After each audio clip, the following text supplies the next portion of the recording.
Picture the most beautiful room you've ever seen. Now fill it with gold, not gold paint, not gold-coloured wallpaper, actual hammered gold leaf pressed onto every moulding, every cornice, every decorative flourish on every surface until the walls stop looking like walls and start looking like the interior of a star. Add mirrors, 17 feet tall each one, reflecting the candlelight back and forth between themselves until the room appears to have no walls at all, only depth and light and the endless receding repetition of itself. Add silk, red silk, purple silk, silk embroidered with thread so fine it took 3 women 6 months to complete a single panel. Add a bed the size of a small apartment, hung with curtains worth more than a working family will earn in 20 lifetimes, surrounded by gilded carvings of suns and laurel wreaths, and allegorical figures frozen in states of permanent triumph. Then add the smell, because underneath all that magnificence, underneath the beeswax candles and the orange flower water and the powdered violet root pressed carefully into the folds of every garment, underneath all of it is the smell of a human body that has not seen a proper bath in 5 weeks. The smell of wool and old sweat, and the faint medicinal reek of the various unguents that were rubbed into aching joints last night by the royal physicians. The smell of a man who ate an enormous dinner and who will eat an enormous lunch, and who has 36 doctors tracking the consequences of both, and whose digestive situation is, at this particular moment, being recorded in 3 separate journals by 3 separate men whose careers depend on it. That smell is you. Welcome to the Palace of Versailles, in the year of our Lord 1685, the most expensive building in Europe, possibly in the world, a construction that has consumed 400 million livres and 40 years of continuous work, and the lives of an unknown number of labourers who died of fever and accident in the marshes outside Paris. A palace that holds 10,000 residents at any given moment. A place so large that the kitchens are in a separate building because the architects feared the kitchen fires would spread to the royal apartments. And so your food walks 300 metres through covered corridors before it reaches your plate, arriving at something between hot and warm, and having lost most of the qualities that made it interesting when it was still actually hot. A building that is, depending on how you choose to look at it, either the supreme achievement of French civilization in the 17th century, or the most elaborate gilded trap ever constructed. You built it. You are Louis XIV, by the grace of God, King of France and Navarre, most Christian king, lord of 20 million souls, commander of the most powerful army on the European continent, master of an empire that stretches from the frozen forests of Canada to the sugar islands of the Caribbean, to trading posts in West Africa and India, and places whose names your own ministers occasionally misspell. You are the man foreign ambassadors spend months preparing to meet, the man other kings measure themselves against, the man whose wars have redrawn the maps of Western Europe twice. You are 47 years old. Your left knee is absolutely killing you. Your left knee has been making its feelings known since yesterday afternoon, when your horse stumbled on a root in the forest of Mali, and you gripped too hard with both legs to keep your seat. You didn't fall. The King of France does not fall from horses in front of 30 courtiers. This is an absolute rule. The knee simply does not get to cause a fall.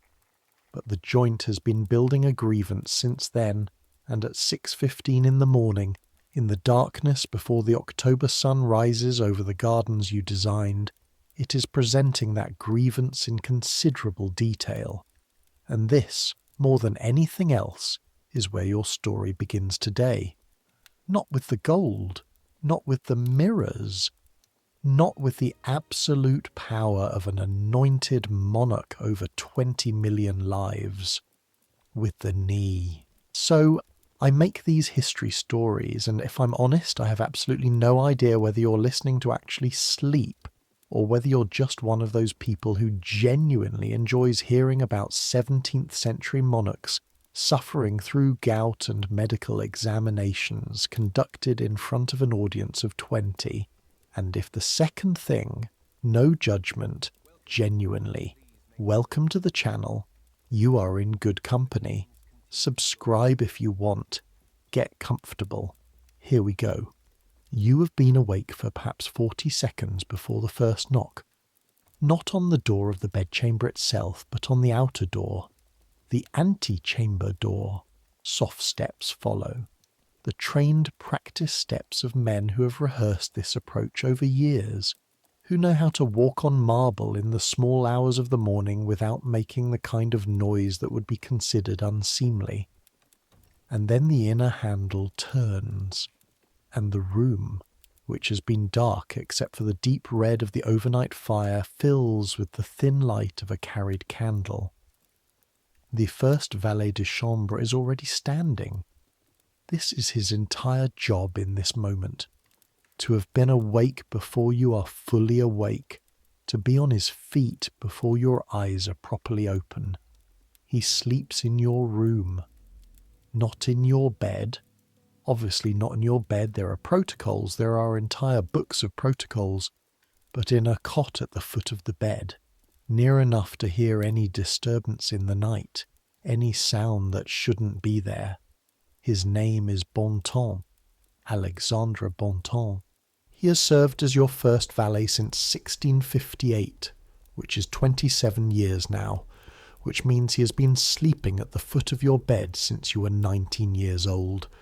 He knows your sleeping habits with the intimacy of a man who has spent over 20 years listening to your breathing. He knows you turn 3 times in the night, always ending on your left side. He knows you grind your teeth slightly when you're anxious about something, though he has never reported this to your physicians because he is not cruel. He knows the knee has been troubling you because he heard the quality of your breathing change in the early hours, that small tightening that precedes genuine pain. He is, in every practical sense, the most intimate person in your life.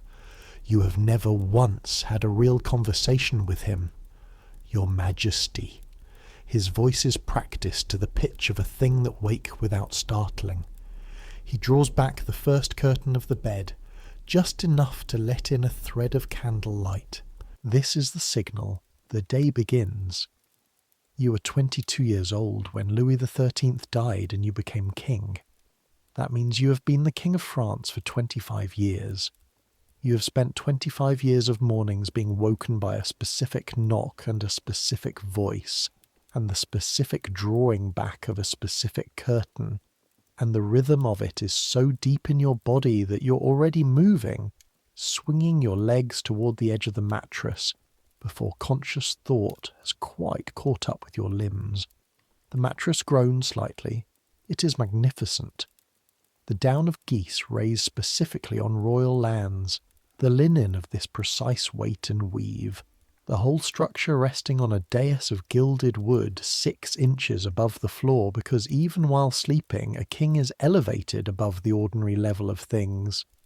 And the mattress has given you a backache, not a serious backache, just the low, persistent complaint of a spine that has been given everything except good spinal support for 47 years.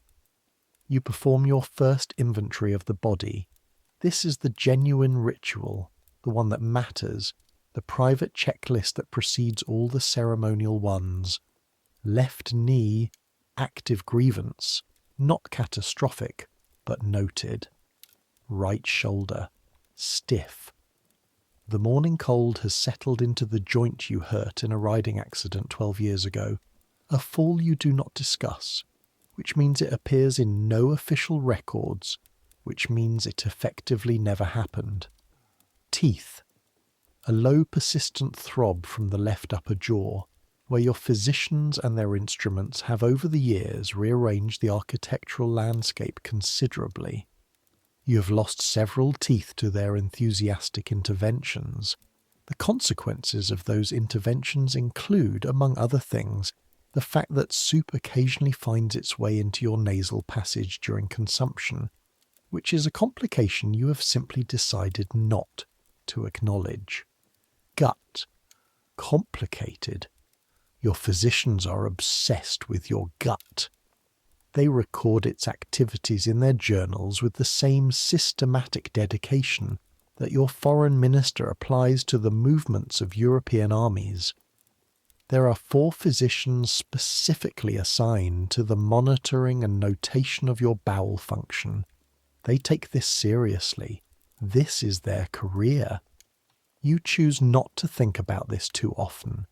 General state. Tired. You're always tired in the mornings now. This is something you do not discuss. Well enough, you say. Not quite a lie. Bontemps opens the curtain fully and holds the candle steady with one hand, shielding the flame from your eyes. He's already put on his wig. He dressed before he opened your curtain, because even in private, even at 6:15 in the morning in a room with only the 2 of you, the first valet appears correctly attired before the king. This is not a rule he was told. This is a rule he discovered by watching what you notice. You place your feet on the floor. The floor is marble, cold through the thick Persian carpet positioned precisely where you step. Because whoever positioned that carpet this morning, and someone did, someone whose job it is to ensure the carpet is in exactly the right place, has done their job correctly. You step onto the carpet. The marble is visible 2 inches to your right, where the carpet ends.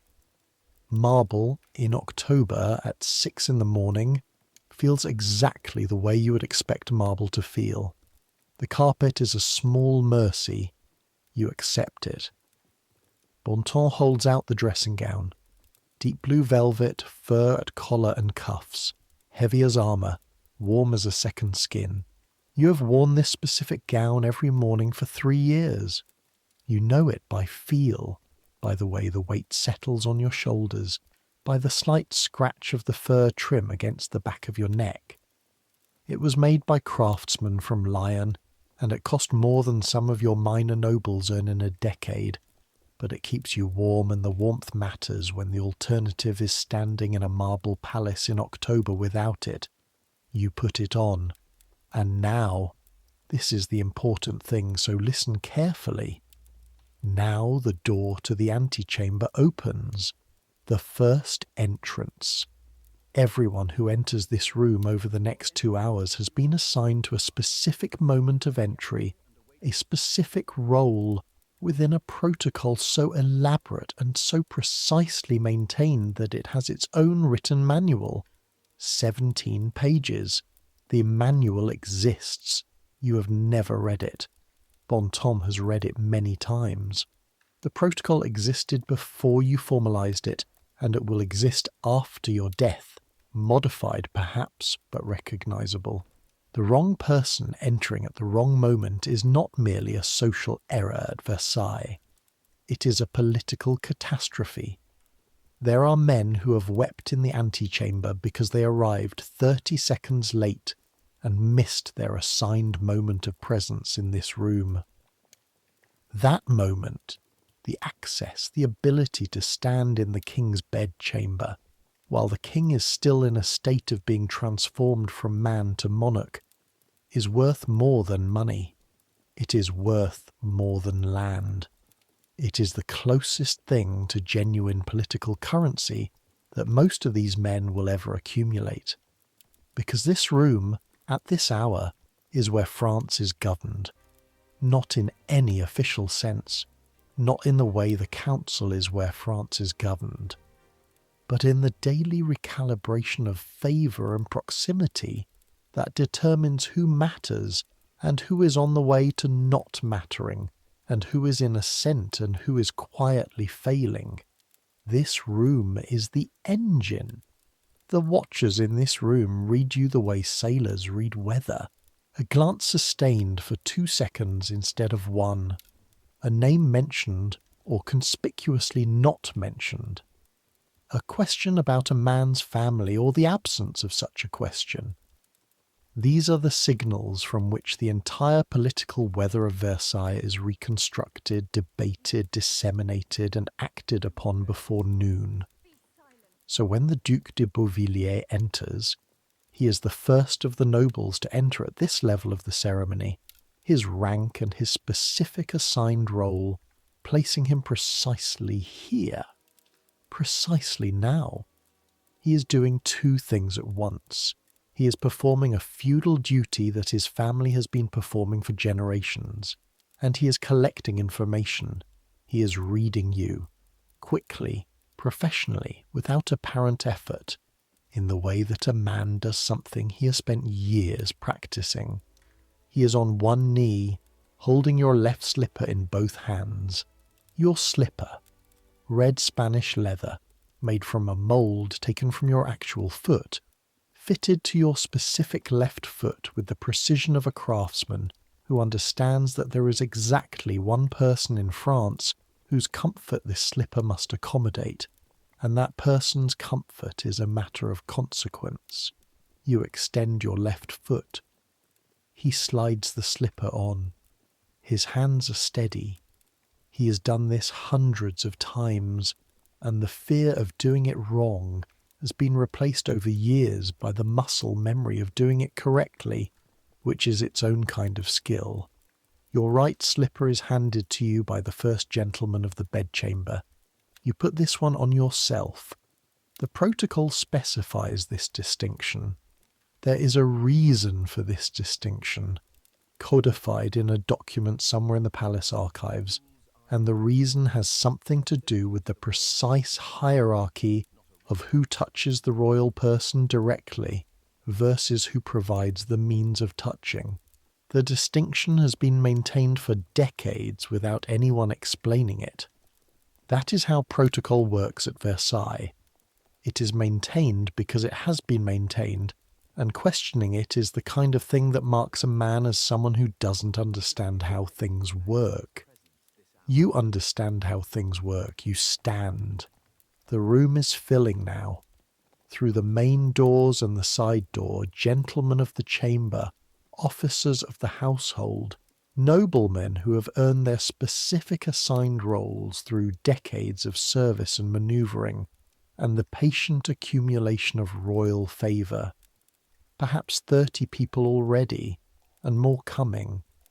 They arrange themselves with the unconscious precision of people who have been doing this for years, who know exactly where they should be standing and exactly what angle they should present to the king's eye. They are all watching you, not staring. Nobody stares at the king directly at close quarters. This is considered both rude and strategically unwise, since sustained direct eye contact tends to read as a challenge, and challenges require responses, and responses create situations. So nobody stares, but everyone watches. They're watching in the way that animals in a landscape watch the dominant animal. Peripherally, continuously, registering every shift, every variation, every small deviation from the expected baseline.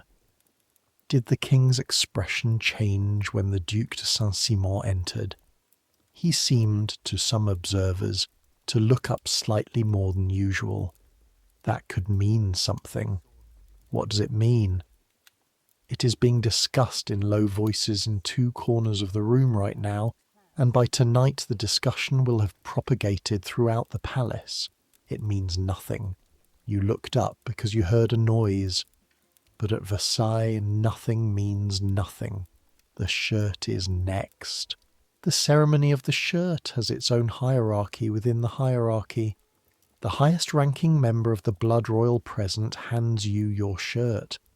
If no such person is present, it falls to the senior peer. Your shirt has already been warmed. A servant held it near the fire for several minutes, and it is white linen of a specific weight and weave, scented with orris root and the faintest trace of ambergris. Against your skin it is cool for 1 second and then warm, the way linen does things, giving back heat as soon as it receives it. Your son, the Grand Dauphin, holds it toward you with both hands. He is 23 years old, round-faced, good-natured, possessed of your family's physical solidity and a mind that your most charitable advisers describe as reliable. He is in awe of you. He has been in awe of you since he was old enough to understand what you were, and the awe has never diminished into familiarity, which means you have spent 20 years being the king to your own son and approximately 30 minutes being his father, and you're not entirely certain this is something you could have done differently. You put the shirt on. It is warm. It smells clean. These are not nothing. Now, the coat. This is the choice that everyone in the room is waiting for, though they are waiting for it with the trained patience of people who have learned that displaying expectation is considered undignified. The coat communicates its colour, its material, its level of formal embellishment. All of this tells the watching room what kind of day this will be. Business or pleasure, ceremony or informality. A day for the world to see the Sun King, or a day for France to see the man who runs it. Bontemps hands you the coat. Deep blue wool, gold embroidery at cuffs and collar restrained but clear. The buttons are gold and stamped with sunbursts. This is working dress, formal but not ceremonial. The coat of a man who's going to sit in council and deal with things. The Marquis de Donjou, who keeps a diary that everyone knows he keeps, who records every observable detail of your daily existence in a handwriting so small it takes a magnifying glass to read, who will be found invaluable by historians and irritating by people in this room. The Marquis de Donjou is watching the coat go on and making his mental notes. He will record the colour, the embroidery. He will record that the king chose this coat over the alternative. He can infer the alternative from the coat that was put away, and he will note what this likely signals about the morning's agenda. He glances at you. You glance back, just briefly. His expression doesn't change. He bows almost imperceptibly. You look away. He will spend the rest of the morning deciding what that glance meant. He will consider multiple interpretations. He will not, being a man of genuine intelligence, settle on one interpretation too quickly, because settling too quickly is how people get things wrong at Versailles. It meant nothing. You were looking in that direction, but he will not be sure. The shoes, the wig, the shoes add 3 inches. This is not a secret.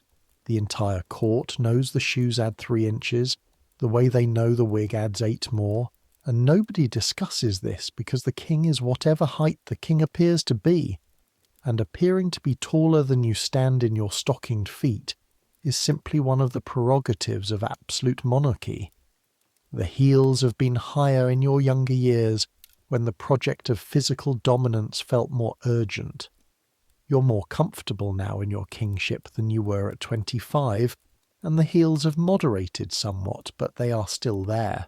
They still hurt by late afternoon when you've been walking marble corridors for 8 hours. The wig. There is no word for the wig except cathedral. It rises 8 inches above your actual head, a construction of the darkest brown human hair, naturally curled, naturally perfect, the hair of several people who sold it, that cascades to your shoulders and beyond in waves of controlled magnificence. You stopped wearing your own hair approximately 15 years ago, when the hair began thinning in ways that were inconvenient to the royal image. The wig is more controllable. less subject to rain and wind and the indignities of age. It can be made perfect because it is made, not grown. The royal wig maker lowers it onto your head with the concentration of a man handling something irreplaceable. It settles. You are, now, the Sun King. The 47-year-old man with the bad knee and the inadequately bathed body and the gut that 4 physicians are documenting has been replaced.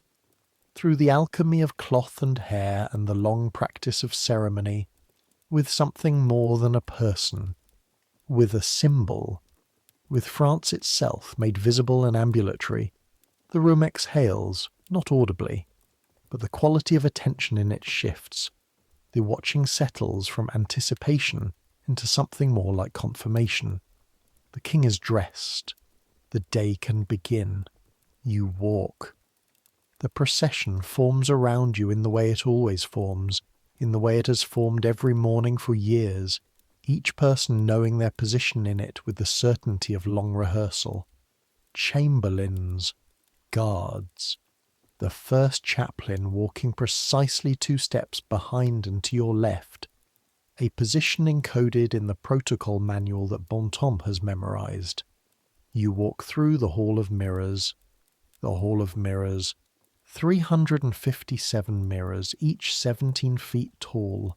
The morning light from the garden windows enters on one side and is repeated, multiplied, refracted, until the hall appears to extend in every direction at once, the glass catching the early sun and scattering it in ways that architecture normally doesn't achieve.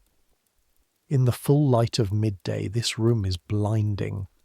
Visitors from other courts, from London, from Madrid, from Vienna, from Constantinople, have stood at the door of this hall and been unable to speak for a moment, overcome by the sensory overload of perfect order at enormous scale.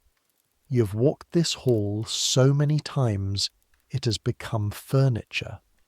You notice, without particular feeling, that one of the mirrors near the northern end has a slight warp in its glass that distorts reflections at a certain angle.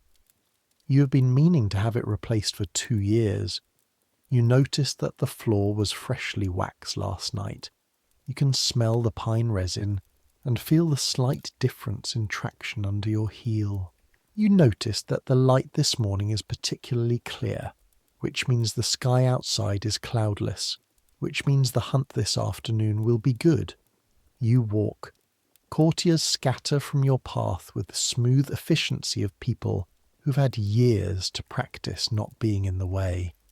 They part like water around a stone, and as you pass they bow and make their reverences, the women dropping into the specific deep bend that indicates acknowledgement of the highest presence.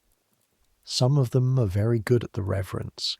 It is a skill, like all skills, and some people have it and some people do not, and you notice the ones who do. Madame de Montespan could make a reverence that was itself a conversation, a single gesture that contained elegance and submission, and something that was not quite a challenge but was certainly not entirely submission either. You haven't seen her in 3 years, not since the household rearrangements that followed the private ceremony you do not officially acknowledge. She lives at Versailles still. You pass within 100 meters of her apartments regularly. You do not call on her. You push that thought to one side. The chapel. Every morning. This is not optional, and it's not entirely political. You believe. This is something that foreign diplomats occasionally fail to understand about you. They look for the calculation in everything, the instrumentality, the way faith is used as a tool of governance, and they are not wrong that you use it as a tool, but they miss the prior fact, which is that you use it as a tool because you hold it as a genuine conviction. You are told from the age of reason that you are God's representative on this earth, that your blood is sacred, that your rule is divinely sanctioned, and you have spent 47 years finding no compelling reason to doubt this. The archbishop confirmed it at your coronation in Reims. The consecrated oil was poured, the crown was placed. These are not metaphors. You kneel. The knee objects. The knee can object. There are things more important than the knee. You kneel, and you look at the altar, and you pray. Really pray. Not just perform the posture of prayer while your mind runs through the council agenda. You pray for France. You pray for the dead, your mother, Anne of Austria, whose death you felt with a force that surprised you, who had governed this country through your childhood with a competence and a love that you understand better now than you did when she was alive.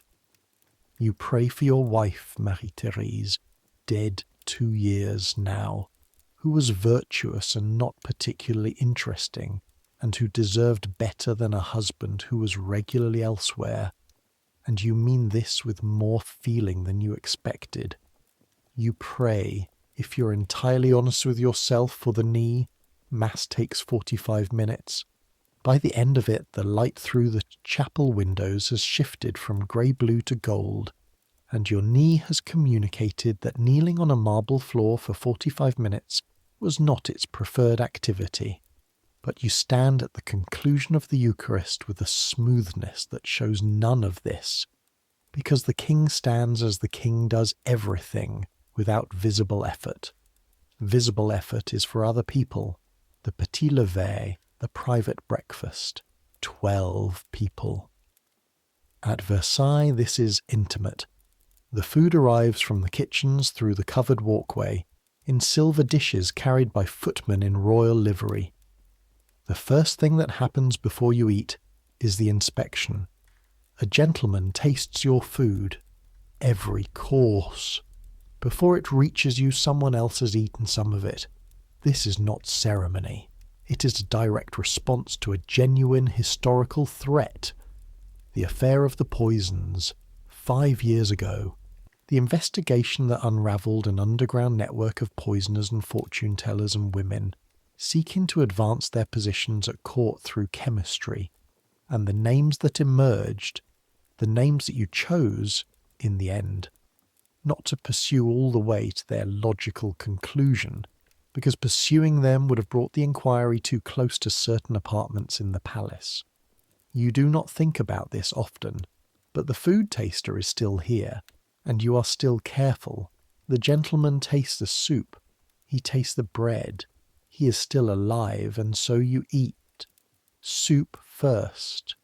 4 soups, because you like soup, and you are the king, and there is no mechanism by which anyone in this kitchen is going to tell you that 4 soups is too many soups. There is clear broth with herbs, a thick pottage of root vegetables, a bisque of shellfish that has travelled in its silver dish 300 metres from the kitchen fires, and has lost some of its heat but none of its richness, and a leek soup that is, you suspect, Bontemps' silent influence at work, since Bontemps knows you prefer leeks, and has a quiet way of ensuring the kitchen remembers this without it ever appearing to be an instruction from him. Then roasted meat, half a chicken, its skin crackling slightly even now, improbable given the journey it has made, bread from the royal bakery, a salad of bitter greens with vinegar, stewed prunes with something orange in the sauce that you cannot identify and decide not to investigate, small almond cakes, wine from Burgundy diluted with water in the specific ratio prescribed by your physician Fagin, who is not present at this breakfast, but whose recommendations are implemented by the household staff with the compliance of people who know better than to challenge a royal physician on his specialist ground. You eat thoroughly and quickly. You are genuinely hungry. You've been awake for an hour. You've walked 1/4 mile of marble corridor. You've knelt for 45 minutes, and you see no reason to treat appetite as something requiring apology. Around you, the breakfast attendants maintain the specific quality of low conversation that characterizes a successful royal breakfast. cheerful enough to suggest well-being, substantive enough to be interesting, light enough to require no concentrated royal attention. The weather, the hunt, which yesterday produced well, a compliment, carefully calibrated, about your riding. You respond appropriately. You ask after a courtier's son who's been ill with a chest complaint. You observe that the morning looks clear. You eat your chicken. This too is performance. Everything is performance. The question is not whether to perform, but how, and whether the performance serves its purpose, and whether at the end of a long day there is anything left that isn't performance, and on the mornings when you're not quite sure of the answer to that last question, you eat your chicken and you keep going. After breakfast, the council, the Conseil-d'Haute, the High Council, the inner cabinet of men through whom you govern France, which is not quite the same thing as the men who govern France, because the difference between those two descriptions is the distance between being Louis XIV and being a figure who presides over a bureaucracy, and you have spent 25 years ensuring that distance is maintained. You walk to the council chamber. The entourage thins. Not everyone who attended breakfast has access to the council. The door closes and the room contains only those who need to be here. Louvois is already standing when you enter. He's always early, always standing, always positioned so that he is the first thing you see when you walk in. He has been doing this since he became Minister of War in 1666, and you have never acknowledged that you notice it, and he has never stopped doing it, and this tells you something about both of you that you find mildly interesting. Michel Le Tellier, Marquis de Louvois, a heavy man, physically, broad through the chest and face, with the build of someone who has spent his life indoors being very important rather than outdoors being physical. He's brilliant at what he does, which is war. Not the fighting of it. He has never fought. Leaves fighting to people like Luxembourg and Condé and the generals, but the organisation of it. The supply chains, the fortresses, the training systems, the sheer logistical machinery that turns an army from a collection of armed men into something that can execute a strategic plan across hundreds of miles. He built the French army into what it is. He also enjoys war somewhat more than you find entirely comfortable. Behind Louvois, Senglet, Charles Colbert de Senglet, son of the great Colbert who died 2 years ago.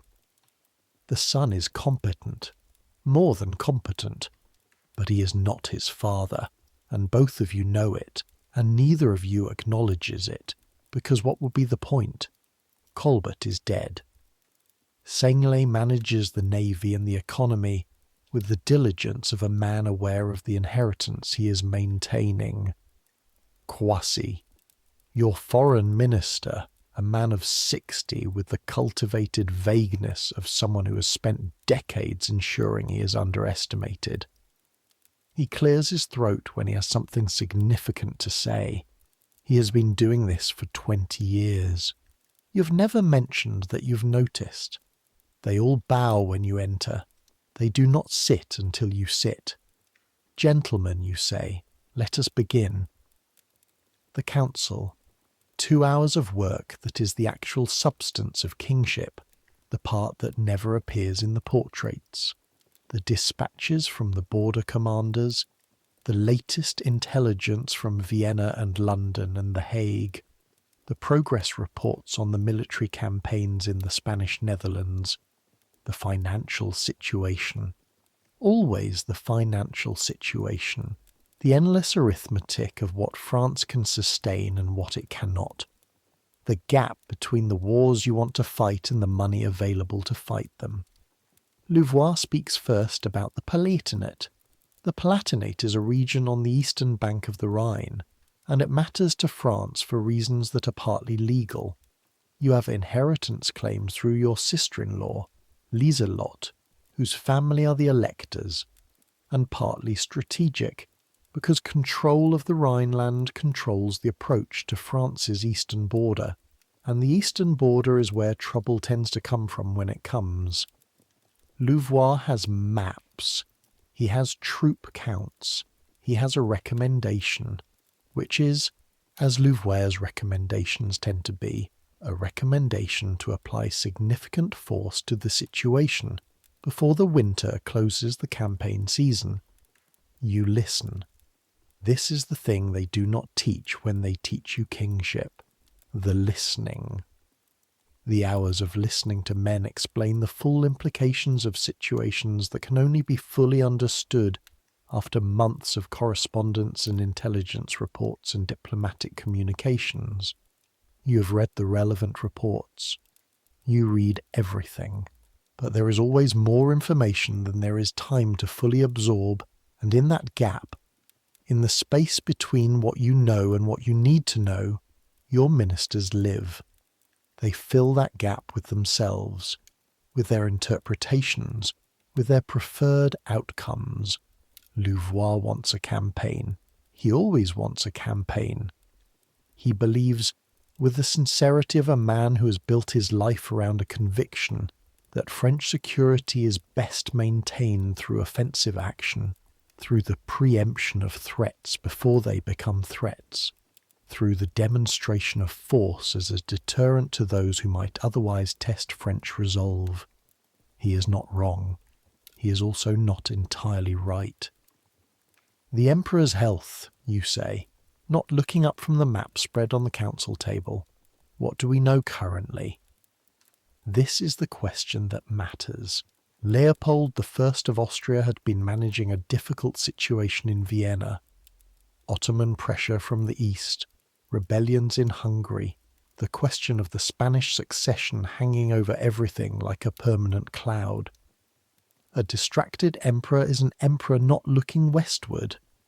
A distracted empire creates opportunities, Kwasi answers. The intelligence is good. Your network in Vienna is extensive and has cost considerable money and also considerable moral complexity to maintain, and you do not discuss the mechanics of that network in rooms with more than 4 people. You listen to what Crossi says, you ask 3 more questions, you let the silence after each answer extend a beat longer than is comfortable, because discomfort makes people honest. They stop performing their confidence and start actually thinking. Then you say, not yet. Louvois blinks.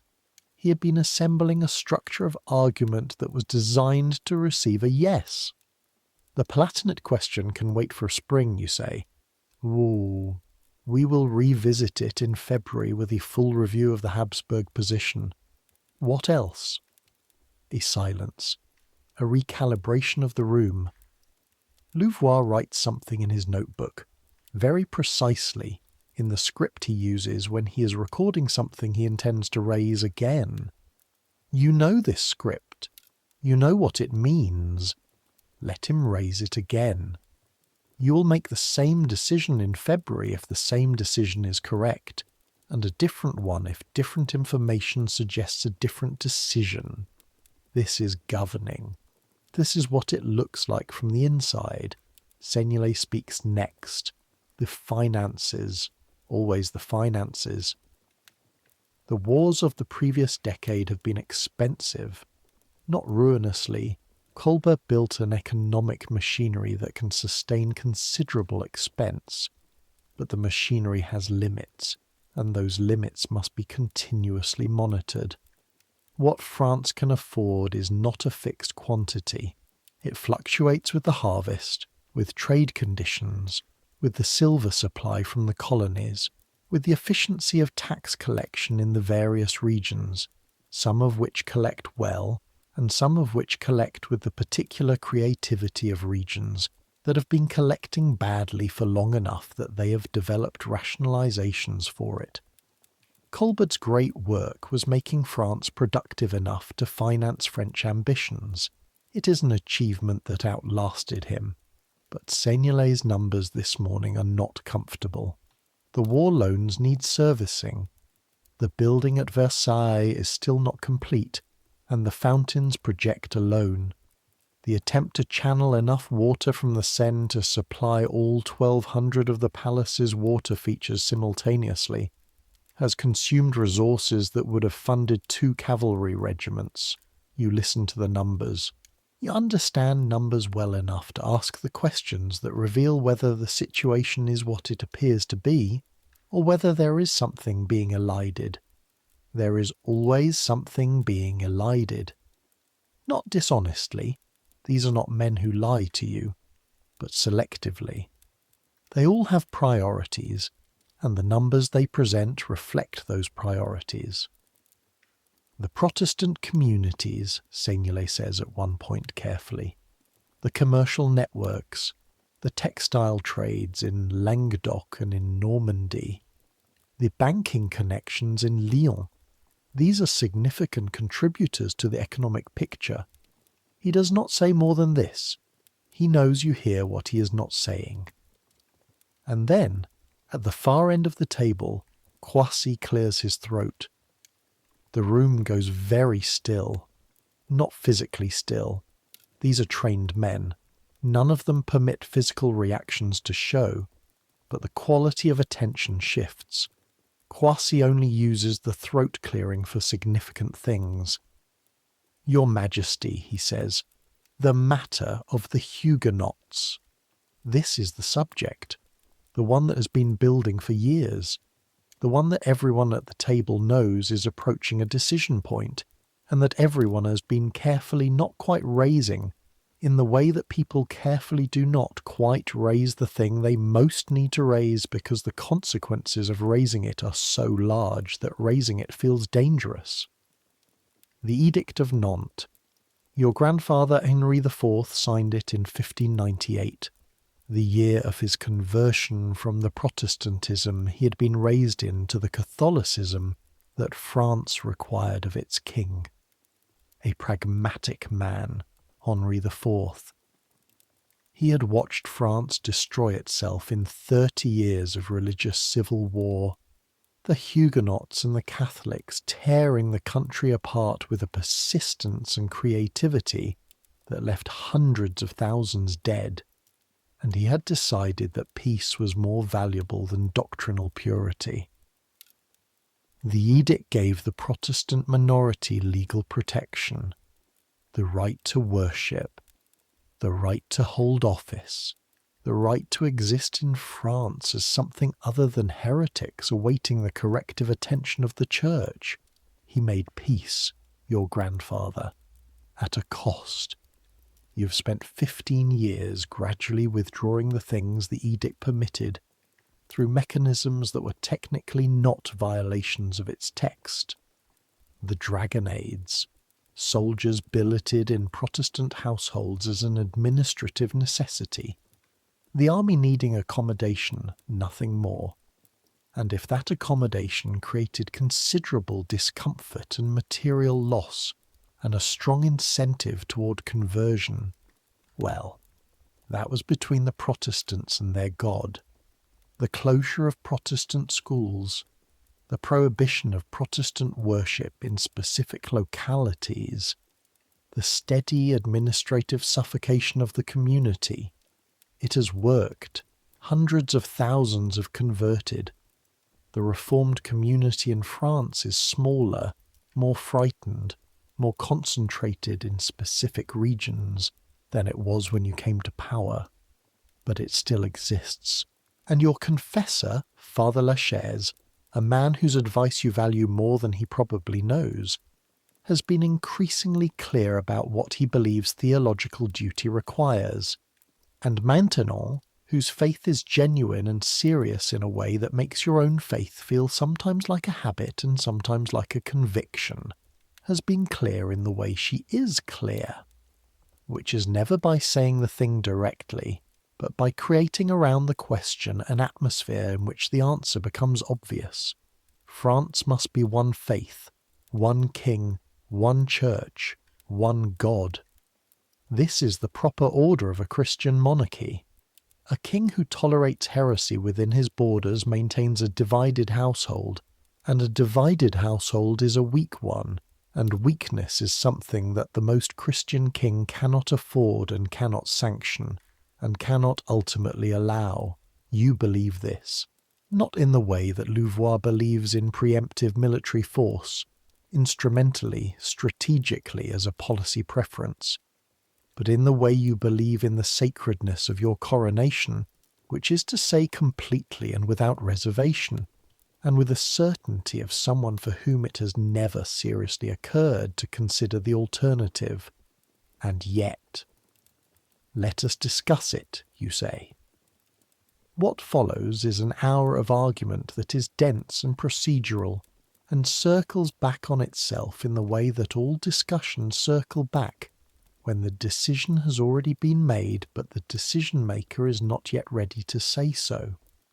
The legal mechanism exists. The edict can be revoked by royal decree. The question being argued is timing, consequences, management.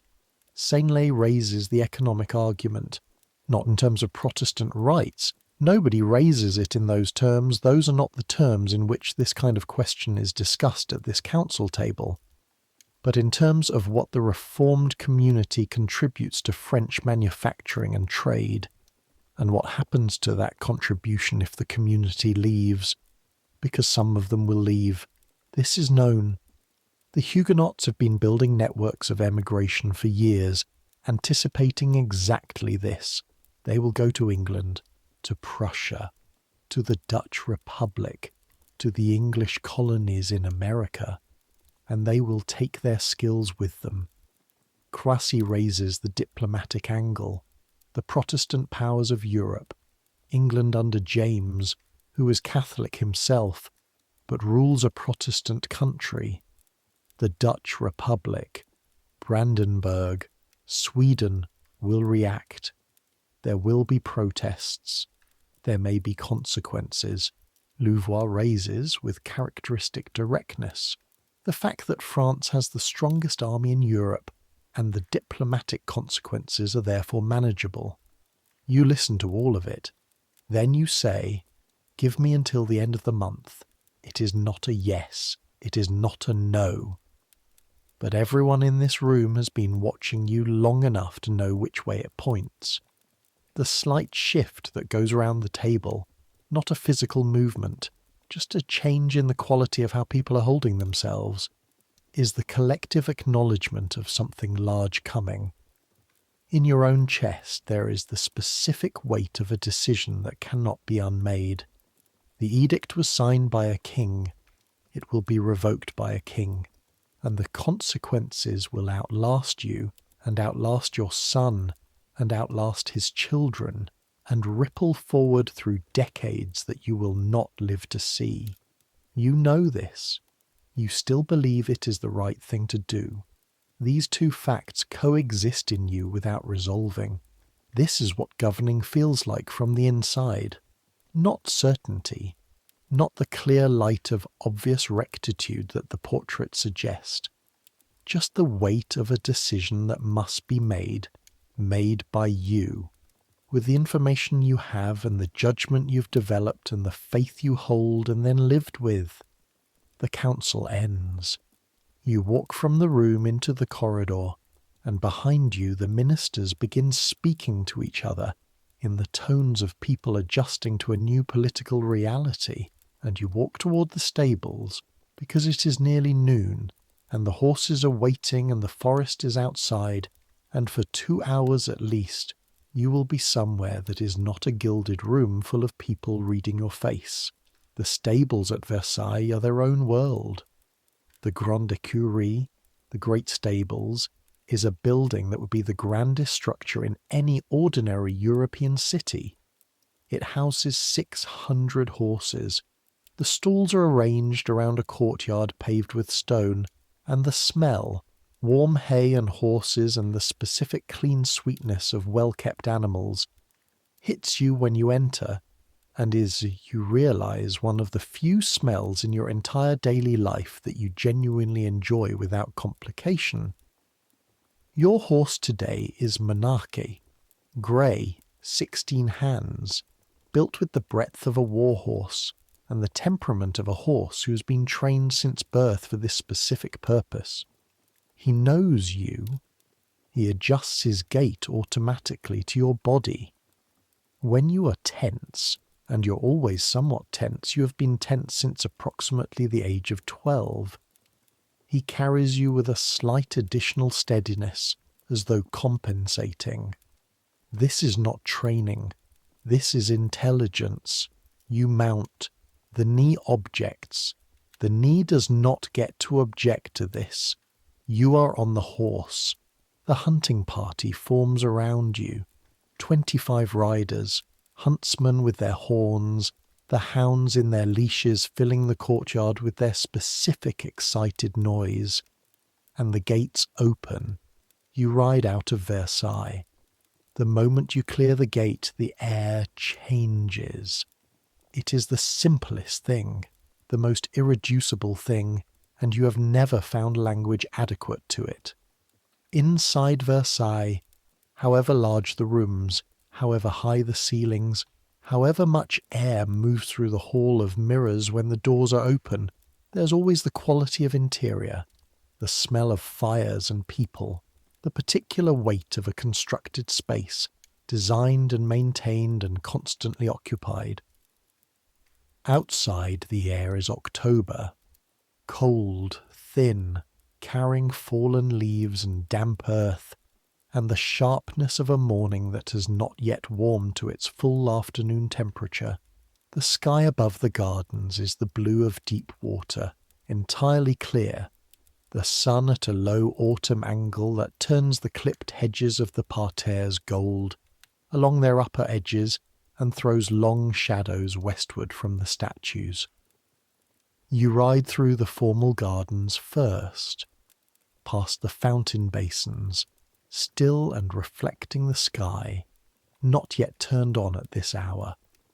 The fountain system requires the coordinated opening of valves that can only be managed by a team of men in the tunnel network beneath the grounds, and they open them as you approach specific areas, so that wherever you walk in the gardens the fountains appear to be running as if by nature, and you have been doing this for so long that you have stopped thinking about what it means that the water performs for you the way people perform for you, turned on by the approach of the king, through the far gate into the forest, the Forêt de Marly, royal forest.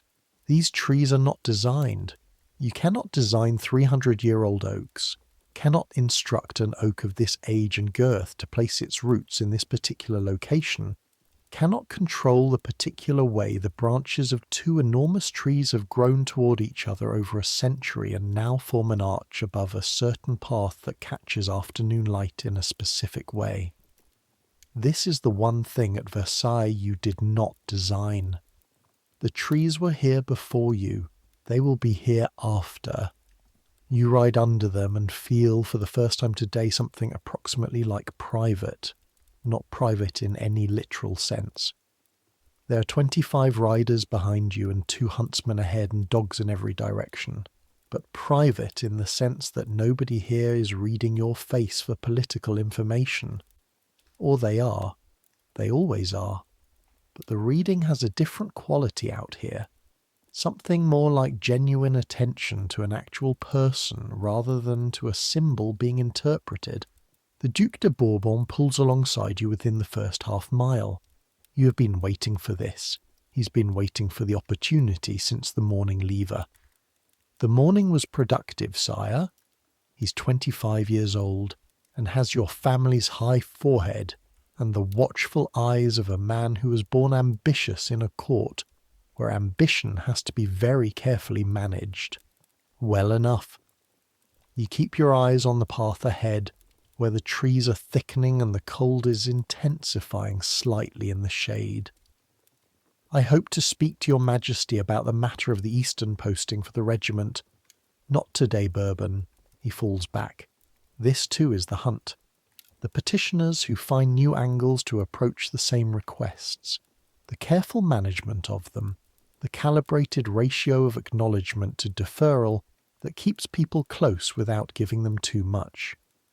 It is in some ways the same work as the council, simply conducted on horseback and with more mud. The horns call. The hounds go wild. The quarry breaks cover a quarter-mile ahead. A stag, large, its antlers catching the morning light for one suspended second before its fear overrides its confusion, and it runs. And then everything becomes movement, and you run too. This is the part that cannot be managed. This is the part of your day that belongs to no protocol, no ceremony, no political subtext.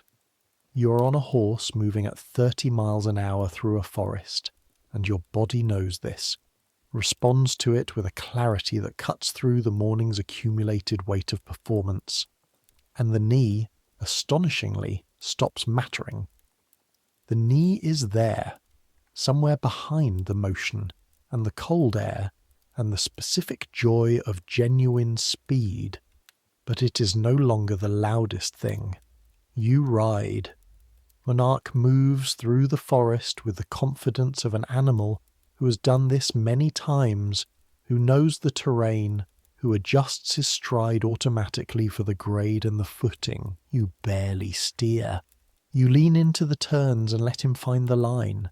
Your hands light on the reins, your seat deep and steady, and the trees rush past on either side and the hounds are ahead now, their voices escalating into the register that means close, very close. And then the stag is there, cornered at the edge of a clearing, turned to face the dogs. The huntsman dispatches it. You watch from horseback. There is something in this moment. The stag still, the hunt over, the outcome accomplished, that you have never been able to fully articulate even in private, even in the specific private of your own thoughts. Not triumph exactly, not pleasure exactly, something more like alignment, like the correct completion of a correct sequence, like something real in a day that is otherwise almost entirely theatre. Well done, Your Majesty. From behind you, the Marechal de Luxembourg, who has ridden up quietly on his black horse. He says it with the straightforwardness of a man who means it and is not saying it to receive anything in return. The northern path was the right choice, you say. The eastern ground was too soft. It was. Luxembourg considers this. Though the stag might have been brought to bay faster in the east if the footing held. But the footing wouldn't have held. No, he agrees, it wouldn't. This is the conversation you can have with Luxembourg, and almost only with Luxembourg. The direct assessment of a situation without the overlay of what the assessment should be for maximum political effect. He is a soldier. Soldiers, the good ones, have a relationship with reality that is more direct than what you find elsewhere at Versailles. Reality in a military context tends to produce immediate feedback that makes deception expensive. Show me the new formation when we return, you say.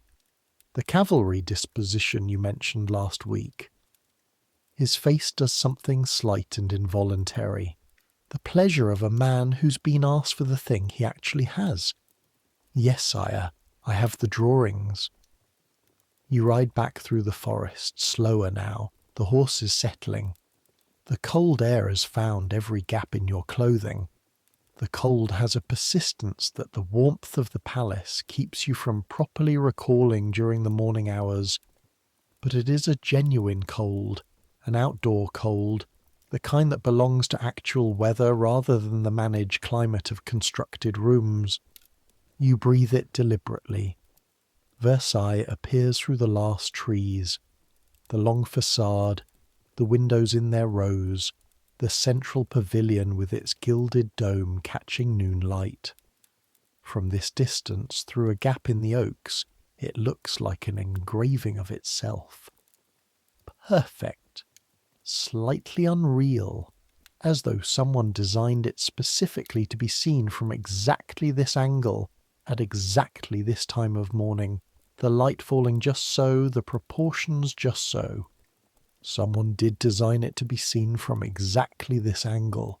You remember the conversation with Jules Hardouin-Mansart, who designed the extensions.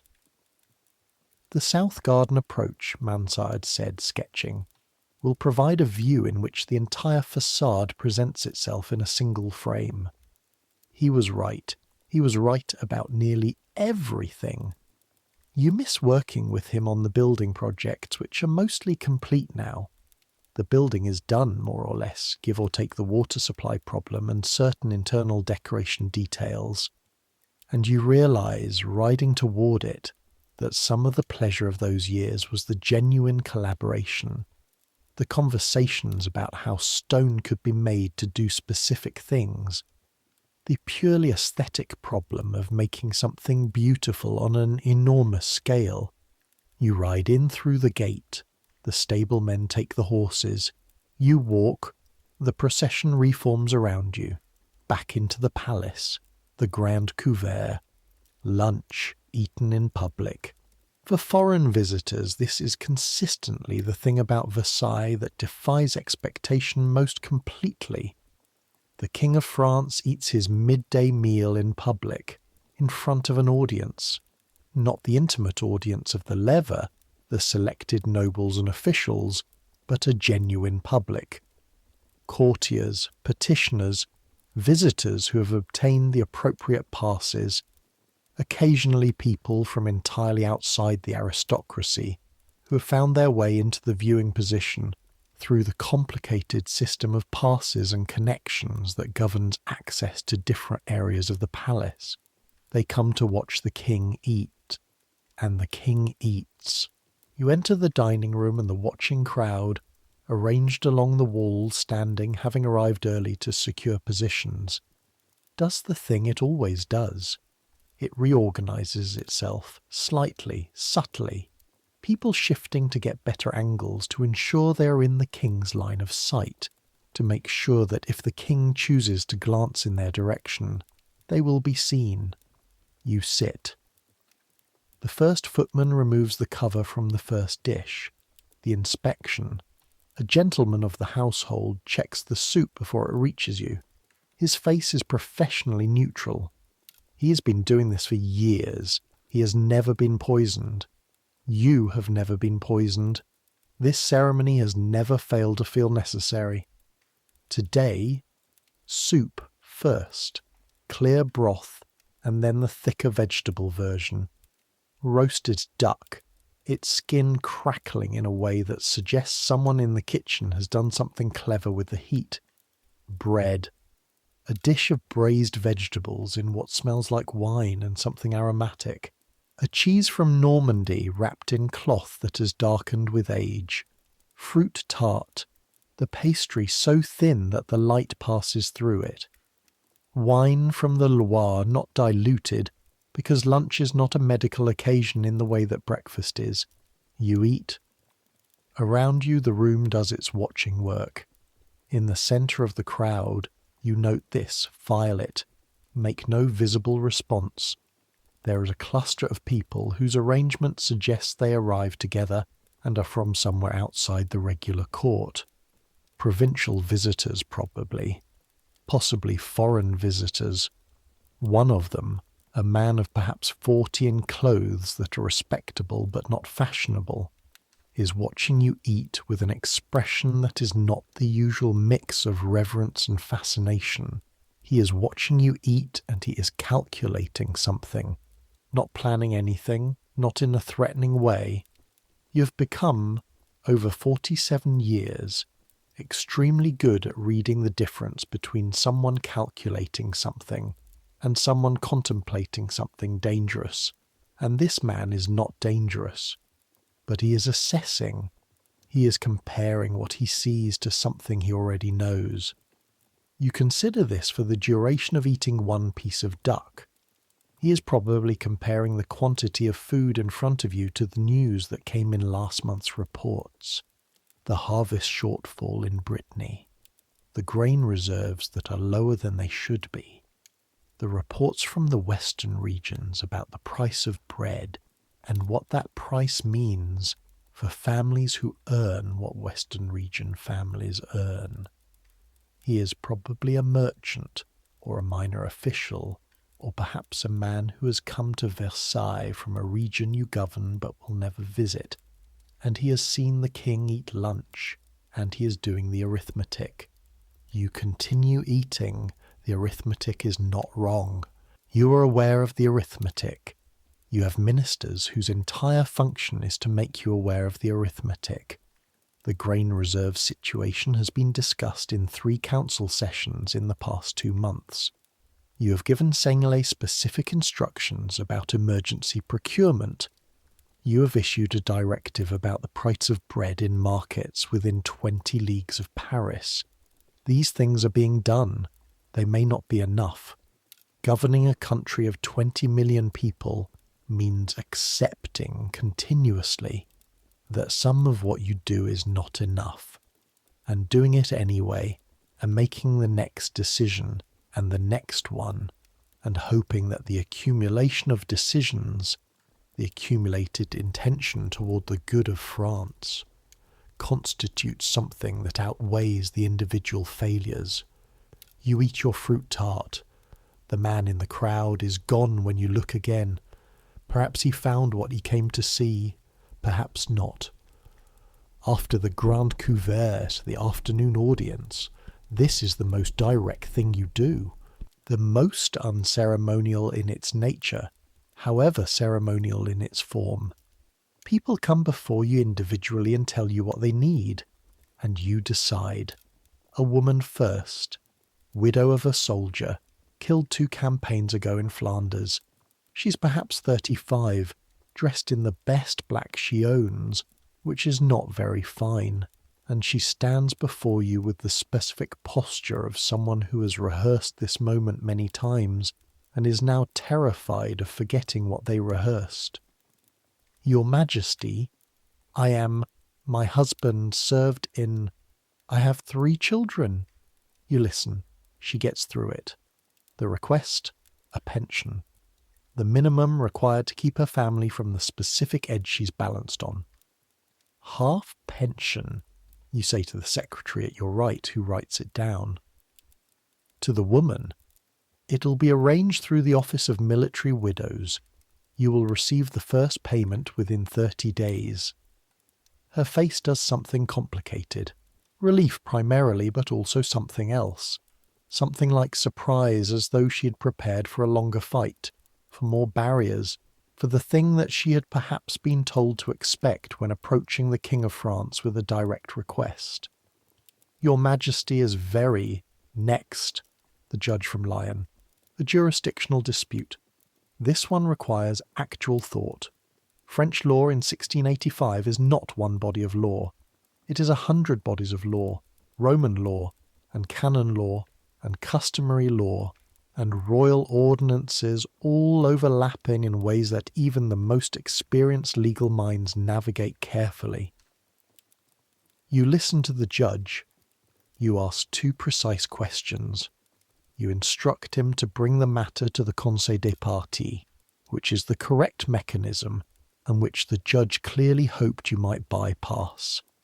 His expression tells you he had hoped for a direct royal ruling. Direct royal rulings bypass the Conseil, which means they bypass the delays, the fees, the uncertainty, and occasionally direct royal rulings are what is required, but not when the mechanism exists to handle a matter correctly. The Conseil, you repeat clearly, next. The afternoon moves through its cases. You're not always merciful. There is a petition from a family seeking the release of a man imprisoned in the Bastille for seditious writings, and the writings were seditious. You have read them, or had them summarized, and the summary was sufficient, and the imprisonment is correct. And you say so. And the family leaves with the specific quality of departure that means they will try another avenue. There is always another avenue. There is a request from a merchant association in Bordeaux about tariff arrangements that have been disrupting the wine trade with England. This one has genuine complexity. The English crown and the French crown are currently in a particular period of relationship that is neither hostile nor friendly, but rather carefully calibrated to the specific personalities involved. You respect James II more than you respected his brother Charles, though your respect for Charles was not exactly nothing, and the wine trade sits at the intersection of economic policy and diplomatic signal. You tell the merchant delegation that their petition will be reviewed and a response sent within 40 days. This is frustrating for them. They wanted an answer today, but 40 days is the honest timeline, and you have learned the costs of making promises you cannot keep inside the timeline you promised. The audience ends in the early afternoon. The light through the council room windows has gone from gold to amber, and you feel, in your bones, the day's accumulated weight. The ride, the knee, the 2 hours of council, the lunch, the hour of petitions. Your body is a working instrument, and it is reporting the work. You walk to your private study. Bontemps follows, one guard, nobody else. This is as close to alone as your day gets, the private study. A room that is, by the standards of everything else in Versailles, modest. A desk, books, maps that are constantly being updated with new survey information from the regions. A globe, accurate to the current knowledge of the world, which is somewhat accurate and somewhat optimistic in places. The portrait of your mother, Anne of Austria, which you had moved here from the gallery when you had the gallery redesigned, because the gallery was becoming too busy and you wanted her face somewhere you actually went. You sit at the desk. There are dispatches. There are always dispatches. The correspondence that constitutes, in some ways, the most direct record of what it is to govern. Letter after letter after letter, each one a specific situation requiring a specific response, each one a person or an institution or a problem that needs the king's attention. And the king's attention is finite, and the letters are not. You work through them. Quickly, mostly. The ones that require council discussion you mark with a specific notation. The ones that can be handled with a response that you compose now in the margins, in the shorthand you've developed over decades of marginal notation. These you dispatch back to the secretaries who will render them into formal correspondence. One dispatch from the military intelligence network, routed through Croissy's office, flagged as requiring your personal attention before the evening. You read it. The intelligence concerns a group of Protestant merchants in Lyon who have been, according to the report, in communication with Huguenot communities in the Dutch Republic about the coordination of emigration. Not seditious communication, not treasonous communication, strictly speaking, but the kind of communication that indicates a community preparing to leave, that indicates the decision about the edict has a clock running on it, that is not entirely under your control. They are leaving already. Before you have decided, before you've made the decision official, they have made their decision, which means the practical consequences of the edict revocation, the emigration of the skilled trades, the dispersal of the commercial networks, are happening regardless. You sit with this information for a moment. Then you write, in the margin, discuss with Seignelay, prioritize. You put the dispatch in the stack for the secretaries. You look at your mother's portrait. She was 37 when you were born. She'd been queen for 22 years at that point, a Spanish princess married to a French king in one of those dynastic arrangements that treat a person as a piece in a game, which she was, and she made of it. You think of this sometimes, more as you get older. Something that was not quite what was intended. She outlasted her husband. She governed during your minority with competence and steadiness. She loved you in a way that was specific and clear and not complicated by political calculation, which was, in the context of your childhood, genuinely rare. He gave you much. Mazarin gave you the understanding of power. The Fronde gave you the understanding of what happens when power is not managed correctly. Your mother gave you, you are not entirely sure you can name it, something that operates below the level of what can be named. The conviction that it is possible to care about someone while making decisions that cost them things. She died in 1666. You've been the king without her for 19 years, and you still sometimes think, I should write to her about this. And then remember, you stand. The day is moving toward evening. The evening at Versailles is its own country, with its own climate, its own customs, its own elaborate social machinery. The social machinery of Versailles runs in a cycle that begins in the morning's formality and softens through the day's work into the evening's entertainment, which is not softer in any real way. The competition and observation are as intense as ever, but which has a different texture, a different register.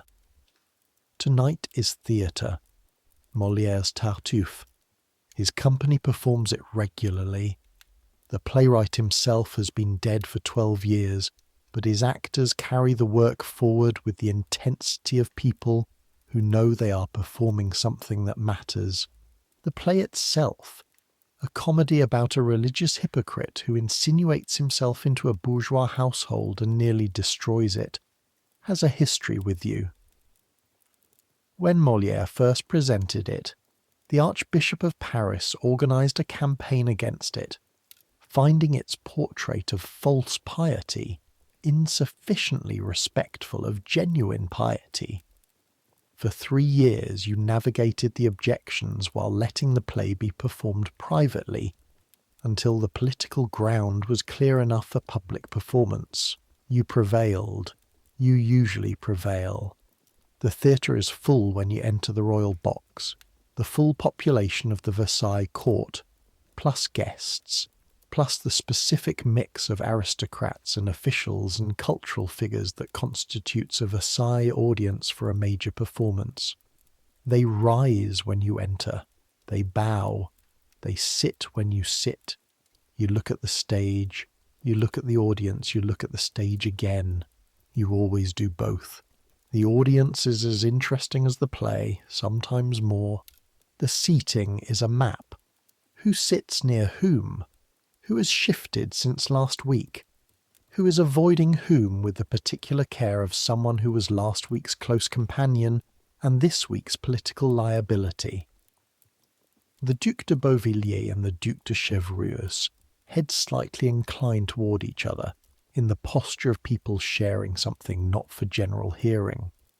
Jansenists, both of them, or with Jansenist sympathies, which in the France of 1685 is a theological position that has the quality of a slow political problem, not urgent, but persistent, requiring eventual management. You file this. The play begins. The actor playing Tartuffe enters with the specific quality of assurance that good actors have, the ease with which they fill a space, the way attention falls toward them without visible effort. You've always found this interesting, the mechanics of performance, why some people command rooms and some do not, what the physical and vocal components of authority are. You know something about this from the inside. The play proceeds. Tartuffe performs his piety. The household believes him. The household is deceived, and watching the deceit from outside is both comic and, you feel this as you watch, though you do not name it, uncomfortable. The discomfort of watching people taken in by the performance of the thing rather than the thing itself. The discomfort of knowing that performance and thing are sometimes indistinguishable from the outside. You laugh twice, both times genuine, not performed. though you are aware that the theatre notes both laughs with the same attention it would give a speech. The Marquis de Souche, your entertainment coordinator, exhales fractionally when you laugh the second time. His career depends on your enjoyment. He chose well tonight. He did not know this with certainty when he made the choice, and that uncertainty is what makes his job genuinely difficult. Choosing entertainment for a king is not about choosing things that are good. You have advisors who know what is good, but about predicting which of the good things will suit this specific evening, this specific king, in this specific frame of mind. He will sleep slightly better tonight knowing you laughed.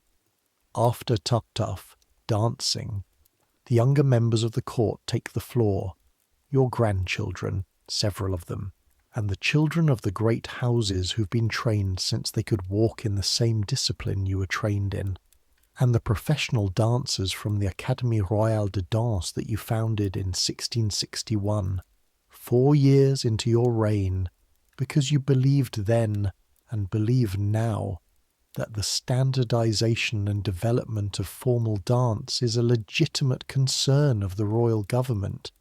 You watch them. You remember the sensation of it. Not with regret exactly. Regret would require imagining that it could be otherwise. That at 47 with a bad knee you might reasonably expect to perform what you performed at 25, but with a specific quality of memory that is not quite nostalgia and not quite loss, but something between the two that doesn't have a name. Your body remembers movement that it can no longer execute. That is perhaps the most honest description. A messenger approaches during the final section of the dancing. Croissy's man, recognizable by the specific livery of his ministry, he bends to your ear. A development, sire. The foreign minister requests your attention when convenient. You watch the final passage of the dance. The lead dancer completes a sequence that is genuinely brilliant. You note it, genuinely, the technical achievement in a specific turn, and then the music resolves, and the audience applauds, and you applaud too. Then you leave. The court rises. You wave the wave that means remain, enjoy, and you walk with your minimal private escort, Bontemps, one guard, Croissy's man leading, through the side corridor toward the small meeting room off the library. Croissy is already there. Your Majesty. He has that particular quality of urgency contained by the performance of calm that characterizes men who've been delivering difficult news to kings for long enough to have developed a specific way of doing it. A communication from the English ambassador. James's government is indicating, through informal channels, that a revocation of the Edict of Nantes would be viewed with concern in London. This is not a threat. You both know it is not a threat. England in 1685 is a Catholic king on a Protestant throne, managing a situation that requires all his political attention simply to maintain the status quo. He is not in a position to threaten France about its internal religious policy, but it is a signal. It is England telling you that it is watching, that it has an opinion, that there are Protestant powers in Europe who will read the revocation as a declaration and who will respond in ways that will need to be managed. Note it, you say. Proceed with the review as discussed. Croissy nods. He was not expecting you to change course. He was expecting you to note the communication and proceed, which is why he came to you tonight rather than waiting for the council. He wanted the comfort of confirmation. Is there anything else? A report from the network in Vienna. He hesitates, a tell that means the report contains something he is uncertain how to frame. The Emperor's health has deteriorated somewhat in the past month. Nothing certain, but the symptoms described suggest the situation may be evolving. The Palatinate. This changes the calculus slightly. A more ill emperor, a more distracted Vienna, a more open Eastern situation. Louvois' arguments about the Palatinate become slightly stronger when the Habsburg capacity to respond is slightly diminished. Not enough to change the decision you made this morning, but enough to note. Put it in the morning packet, you say. You walk back to your apartments. The evening coucher, the grand coucher, everything the lever was in the morning reversed. The gradual unwrapping of the royal person from the symbol, the morning constructed layer by layer, the coat, the shoes, the wig, until there is something that approaches the man underneath. The Duc de Beauvilliers holds the candle tonight. He has this specific assignment on Thursdays. He holds it with both hands, steady, the flame reflecting in his eyes, and he watches you being undressed with the practiced attentiveness of a man who has witnessed this ceremony hundreds of times and finds in it something he does not entirely have words for. He is, you think, genuinely religious, more genuinely than most of the genuinely religious people at Versailles, which is a distinction that matters, because the difference between genuine faith and performed faith is something you are well positioned to detect. The wig comes off. There's always a slight readjustment in the room at this moment. The wig is 8 inches of the identity. Its removal reveals the real head, the thinning hair, the scalp that is paler than the face, the skull that is 47 years old and has been doing this work for 25 of them. The room adjusts to the slight discrepancy between the symbol and the person. Nobody says anything about this. Nobody ever says anything about this. The nightshirt goes on. Your son, the Grand Dauphin, hands it to you as he hands you your morning shirt, with both hands, with the specific formality of ceremony, with the awe that has never become familiarity. He will do this for years more, until you die, and he becomes the king, and someone hands him his nightshirt with the same awe, and the whole thing continues. Good night, you say. They file out, in order, by rank. The door closes, Bontemps remains, the fire tender, the night watch beyond the outer door. You lie back. The fire has been built up for the night, but already the October cold is working at the edges of the room, finding the places where the draughts come through. Every palace has draughts, however magnificently constructed, because the relationship between stone and mortar and cold air is one that no architect has fully solved. And the fire answers by throwing its heat in the direction of the bed and falling short of the corners. The ceiling above you is painted with Apollo rising from the sea, La Fosse's work, executed with astonishing virtuosity. The figure of the sun god emerging into the sky, the night retreating, the stars fading. It is an allegory of you. It has been an allegory of you since you were a child and the court began calling you the Sun King, which began as poetry and became something more like theology, and you have been the Sun King now for so long that the allegory and the person are difficult to separate. The sun rises every morning regardless of what the sun wants. The sun does not have a bad knee. You close your eyes. The knee asserts itself. You arrange your body carefully, the weight off the joint, the knee finding a position where the ache is present but not urgent. The position will shift as you sleep, probably, and you will wake at some point with the knee in a less forgiving arrangement, and Bontemps will hear the change in your breathing and adjust. This is your life. This is what it looks like from the inside. Not the portraits, not the allegories, not the treaties or the wars or the monuments or the palace that took 40 years to build. This, a man in a bed, sorting out his knee, in the darkness after a day that was never entirely his. Your body belongs to France. Your blood is sacred property. Your face on the coinage is not an image of a person. It is an image of an office, of a principle, of a continuous sovereign authority that predates you and will outlast you. You will die, and the face will change, and the coin will say Louis XV, and France will continue. This is correct. This is as it should be. You find at this hour that you believe it. The fire pops. A log settles into coals.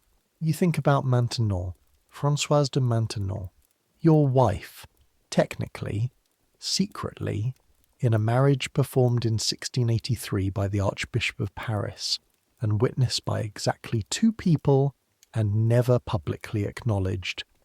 Because the public acknowledgement of a morganatic marriage, a king married to a woman of common birth, however elevated her subsequent career, is not something the political architecture of this court could absorb without consequences that would cost more than the marriage was worth in terms of the comfort and stability it provides. She's across the palace in her apartments. She rose at 5 this morning, as she always does, for her own lengthy prayer. She prays more than you do, and you pray a great deal, which suggests a level of devotion that her confessor finds gratifying and her enemies find useful as an argument that she controls you through religious manipulation. She does not control you through religious manipulation. She influences you through intelligence and consistency and the specific authority of someone who tells you the truth without embellishment. That is, at Versailles, extremely rare. She will come to your apartments tomorrow morning in the pre-lever hour with her needlework and her careful observations. She will ask about the council. She will offer her thoughts on the edict question in the specific way she offers thoughts, not as commands, not even as recommendations, but as framings that invite you to see the question from an angle you might not have considered. Sometimes this is irritating. Sometimes it changes your thinking in ways you do not acknowledge aloud. You trust her judgment. Saying this, even in the privacy of your own mind, feels unusual. You do not say it to her. She probably knows, because she is perceptive enough to know most things about you that you have not explicitly communicated, but you do not say it. You should perhaps say it. You probably won't. Outside the windows, the October wind is moving through the gardens. You can hear it, the thin sound of it finding the gaps in the stone, the slight whistle of air through the window frames, the older sound beneath that of wind in the trees at the edge of the grounds, the trees that are 300 years old and were here before Versailles, and will be hereafter. 10,000 people asleep in this palace and its grounds tonight. In the attics, where the cold comes through the roof timbers and the servants pile blankets they have to provide for themselves, and in the servants' corridors and in the barracks of the guard and in the packed apartments of the lesser courtiers who have come to Versailles, because being at Versailles is the only way to matter, and have found that being at Versailles involves being in rooms smaller than they imagined and colder than they hoped. You designed this palace for magnificence. You designed it to concentrate the court in one place, where it could be monitored and managed and kept from the mischief that aristocrats with too much independence and too much distance from the crown tend to get up to. You designed it to be the most magnificent building in the world. You did not design the attics. You did not design the drafts. You did not design the situation where the people who maintain your magnificence sleep in the cold margins of it. This is the arithmetic the man in the crowd was doing at the Grand Couvert, looking at your soup. The arithmetic between the top and the bottom of any structure built on human labour.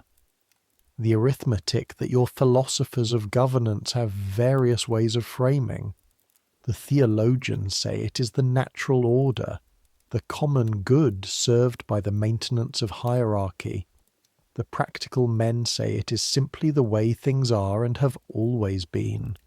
And none of those framings make the arithmetic incorrect. You are aware of the arithmetic.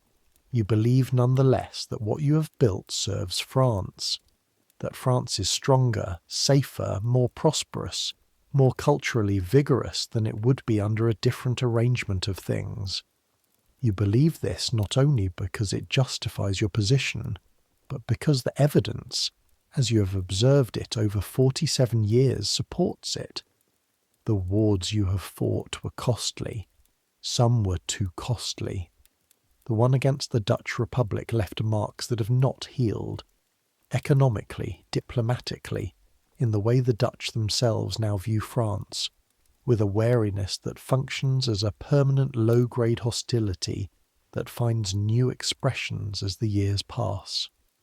You chose that war. You prosecuted it with ambition that outran the outcome. You know this now. You will not find this in the portraits. The clock on the mantel strikes 11. 6 hours until the knock on the door, until bon temps, until the curtain, until the transformation begins again. You are tired. You're the King of France, and you are tired, which is a fact that has no particular place in the political theory of divine right, but is nonetheless entirely true. Tired in the way that a man is tired who has been performing for 16 hours, with a knee that hurts, and a back that is lodging complaints, and a gut that is currently being processed by the 4 physicians in their separate journals. Tired in the way that a man is tired who spent an hour of the morning holding the weight of a decision that cannot be unmade once made, and who will hold it for 3 more weeks before making it, and who will then live with it for the rest of his life and into the lives of the people who come after him. Tired in the way that a man is tired who is the only person in 20 million who is not allowed to be tired. The fire settles. The wind in the trees is steady now, the kind of continuous sound that has a quality like silence, filling the room with something that is not quiet but functions as quiet, the way a river fills a valley. Your breath is slowing. The knee is still there, low and present, but quieter now, the way pain quiets when the body starts to insist on its own priorities, when the need for sleep begins to outrank the report from the damaged joint. You think of the stag in the forest, the moment it stood still in the clearing, antlered, large, real, the moment between the chase and the end, the moment of pure presence. You think of the hall of mirrors and the way the morning light entered it, and how familiar it has become, and how occasionally, rarely, you see it as a foreign thing, a vast human construction, and for 1 second understand it from the outside. You think of Maintenon at her needlework. You think of your mother's face in the painting in the study. You think of the man in the crowd at the Grand Couvert, doing the arithmetic, thoughts losing their weight, losing their urgency, separating from the conclusions they normally lead to, and becoming simply images, the way thoughts become at the edge of sleep. The stag, the mirror, the candle Beauvilliers held, Luxembourg's face when you said, "Show me the map." This is the part that does not appear in any record. No journal, no dispatches, no portraits. This, a person in the dark at the end of a day, putting down the weight of a day. It will be picked up again in 6 hours. The weight will be there where it was left, exactly as heavy, with the addition of whatever the night dispatches bring. The knee will have opinions in the morning. The council will reconvene. The edict question will still be waiting. But that is morning. This is the permission of sleep. The 6 hours in which the King of France is simply a man who is tired and whose knee hurts, and who needs, like every human animal, to lose consciousness for a while and let the body and the mind do their restorative work. Let it come. Let the thoughts loosen and drift. Let the plans and the decisions and the watchfulness all soften into the quiet that is the only genuine privacy your life allows. You are warm enough, fed enough, safe enough. France is out there, sleeping and waking and struggling. 20 million lives proceeding in their various directions, some of them shaped by what you decided today, most of them shaped by forces over which neither you nor anyone else has particular control. The harvest, the weather, the health of their children, the availability of work, the 1,000 particular circumstances of 20 million individual lives. You cannot reach all of them, but you are trying. You are with imperfect instruments and imperfect information, and a knee that protests and a body that is not what it was and a life that has always been more performed than experienced. You are trying. That has to be enough. Tonight, that is enough. The clock ticks. The fire breathes. Centuries will pass and the palace of Versailles will stand, and visitors will walk through the hall of mirrors and look at the ceiling and see the battles painted there in gold and blue and red, and they will photograph it on devices that will be incomprehensible to you, and they will stand under the Apollo allegory and look up and see the symbol, and they will not see this. They will not see the man in the dark with the bad knee and the tired back and the weight of the edict and the memory of his mother's face. The gold is real. The man under it is also real. Both things are true at once, and this is what it was to be the Sun King, to live at the intersection of the two every day, from the morning knock on the outer door to the final settling of the fire in the small hours. You have lived there for 25 years. You will live there for 30 more. But right now, tonight, in this moment, the intersection dissolves.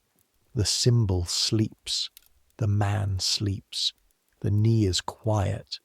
The world outside the windows goes on in its October darkness.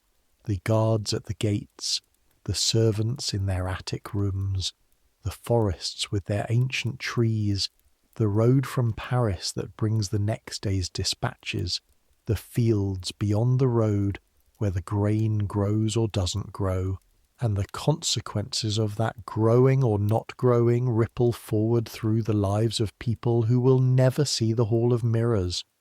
All of it is out there, and you are here. And for these hours, these few hours before the knock, you're nothing more or less than a person who needed rest, who has found it, who is breathing slowly in the dark, who has done what a day required. Good night. But there is more to this day than what has been told so far, because a day at Versailles is not simply the ceremony and the council and the hunt and the sleep. A day at Versailles is also the hours that the ceremony does not quite account for, the joints between the official moments, the places where the protocol grows thin. Go back to 5:30 in the morning, a full 45 minutes before Bontemps draws back the curtain. Go back to the knock you have already been awake long enough to expect, not the formal knock of the lever, lighter than that, specific, the knock that is not in any of the protocol manuals because it represents something that is not in the protocol manuals. The knock of a door that opens before the ceremony begins in the 40 minutes of the morning that belong to no one and nothing except the two people who have, over the past 2 years, arranged them this way without discussion, through the gradual accumulation of a habit that neither of them has given a name. The door opens. Françoise de Maintenon enters. She is 50 years old. She was born Françoise d'Aubigné in the Niort prison, where her father was being held for debt, which is the kind of origin story that sounds like a novel and is simply the truth. She was raised in poverty. She was raised in the Reformed faith, then converted. She was married at 17 to the poet Scarron, who was 42 and partly paralysed, and who died 9 years later, leaving her nothing but debts and connections, and a reputation for intelligence that, in the court of Louis XIV, is currency of a specific and navigable kind. She looks like a woman who has survived considerable difficulty and found, in the survival of it, a quality that is neither hardness nor softness, but something more like clarity. Her face is not beautiful in the way that court beauties are beautiful, not the lavish, slightly unstable beauty of, say, Montespan, but it is distinctive, a face that conveys conviction, a face that is doing what the person behind it intends it to do, which is rare and which you have found, over years of watching faces do other things than what the people behind them intend, to be genuinely attractive. She sits in the chair that has been positioned near the fireplace. Not an assigned chair, not a ceremonial chair, just a chair placed where the fire keeps the room warm enough in the October morning.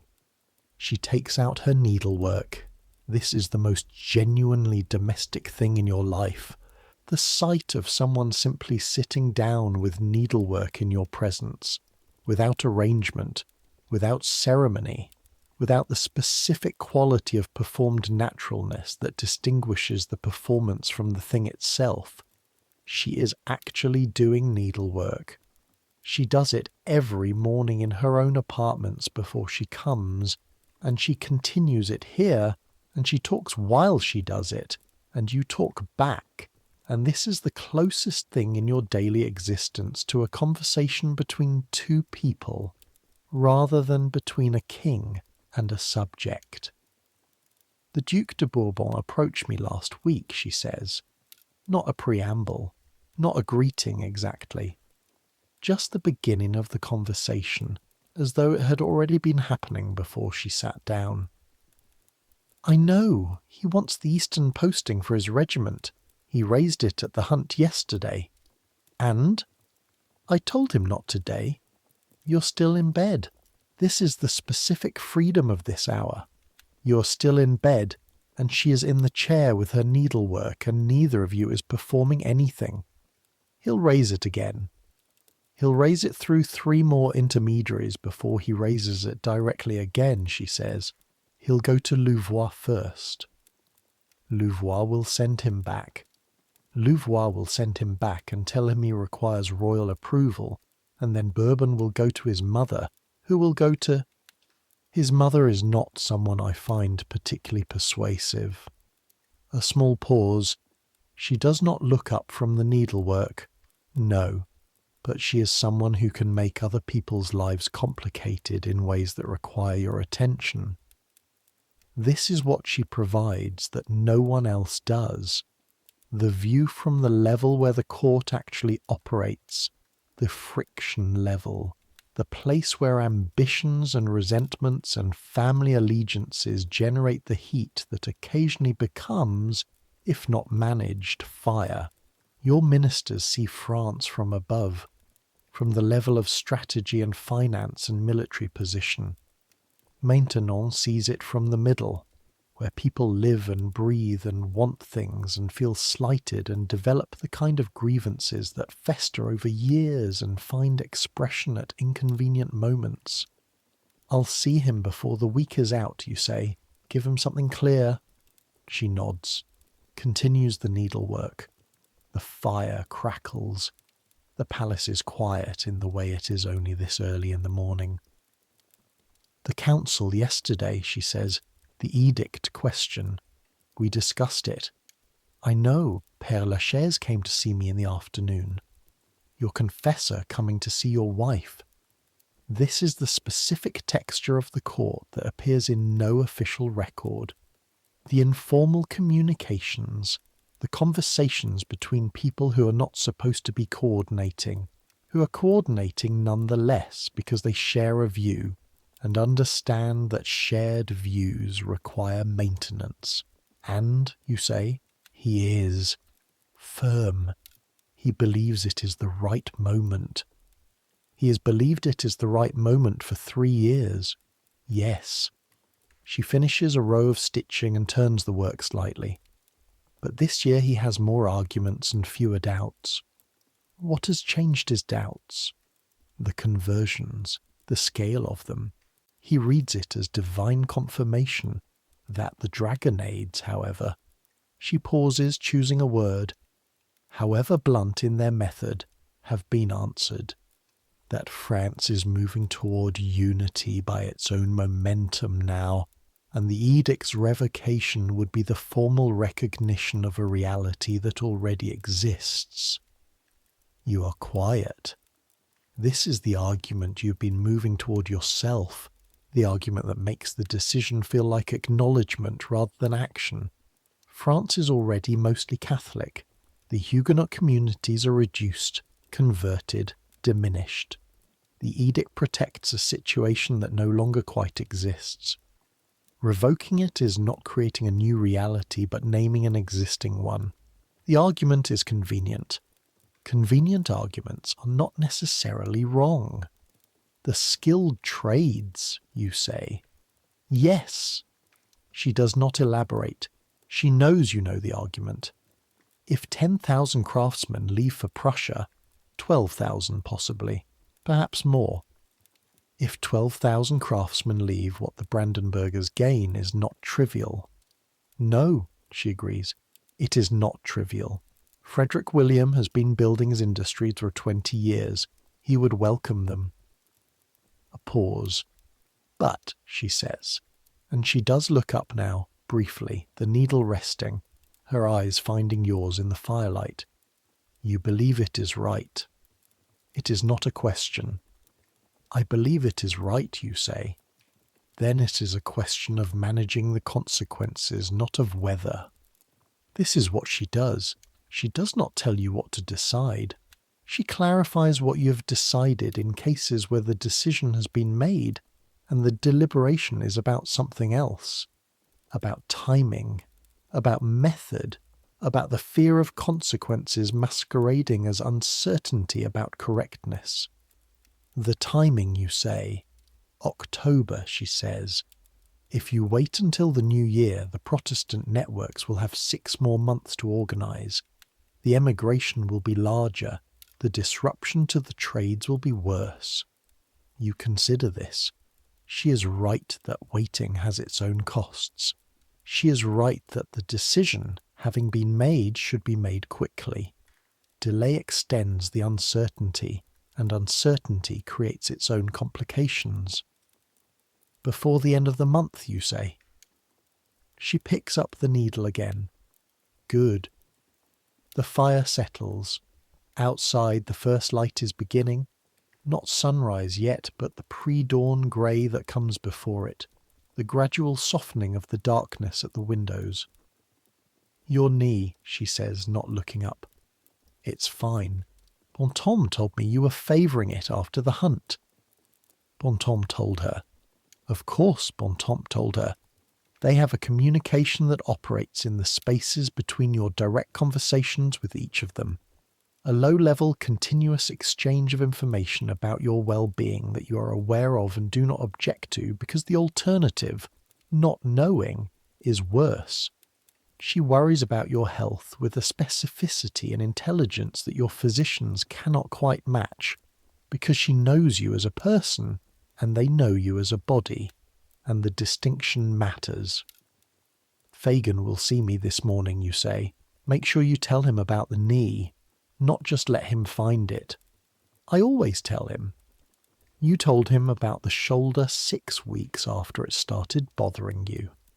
This is accurate. You did not tell him about the shoulder 6 weeks after it started bothering you.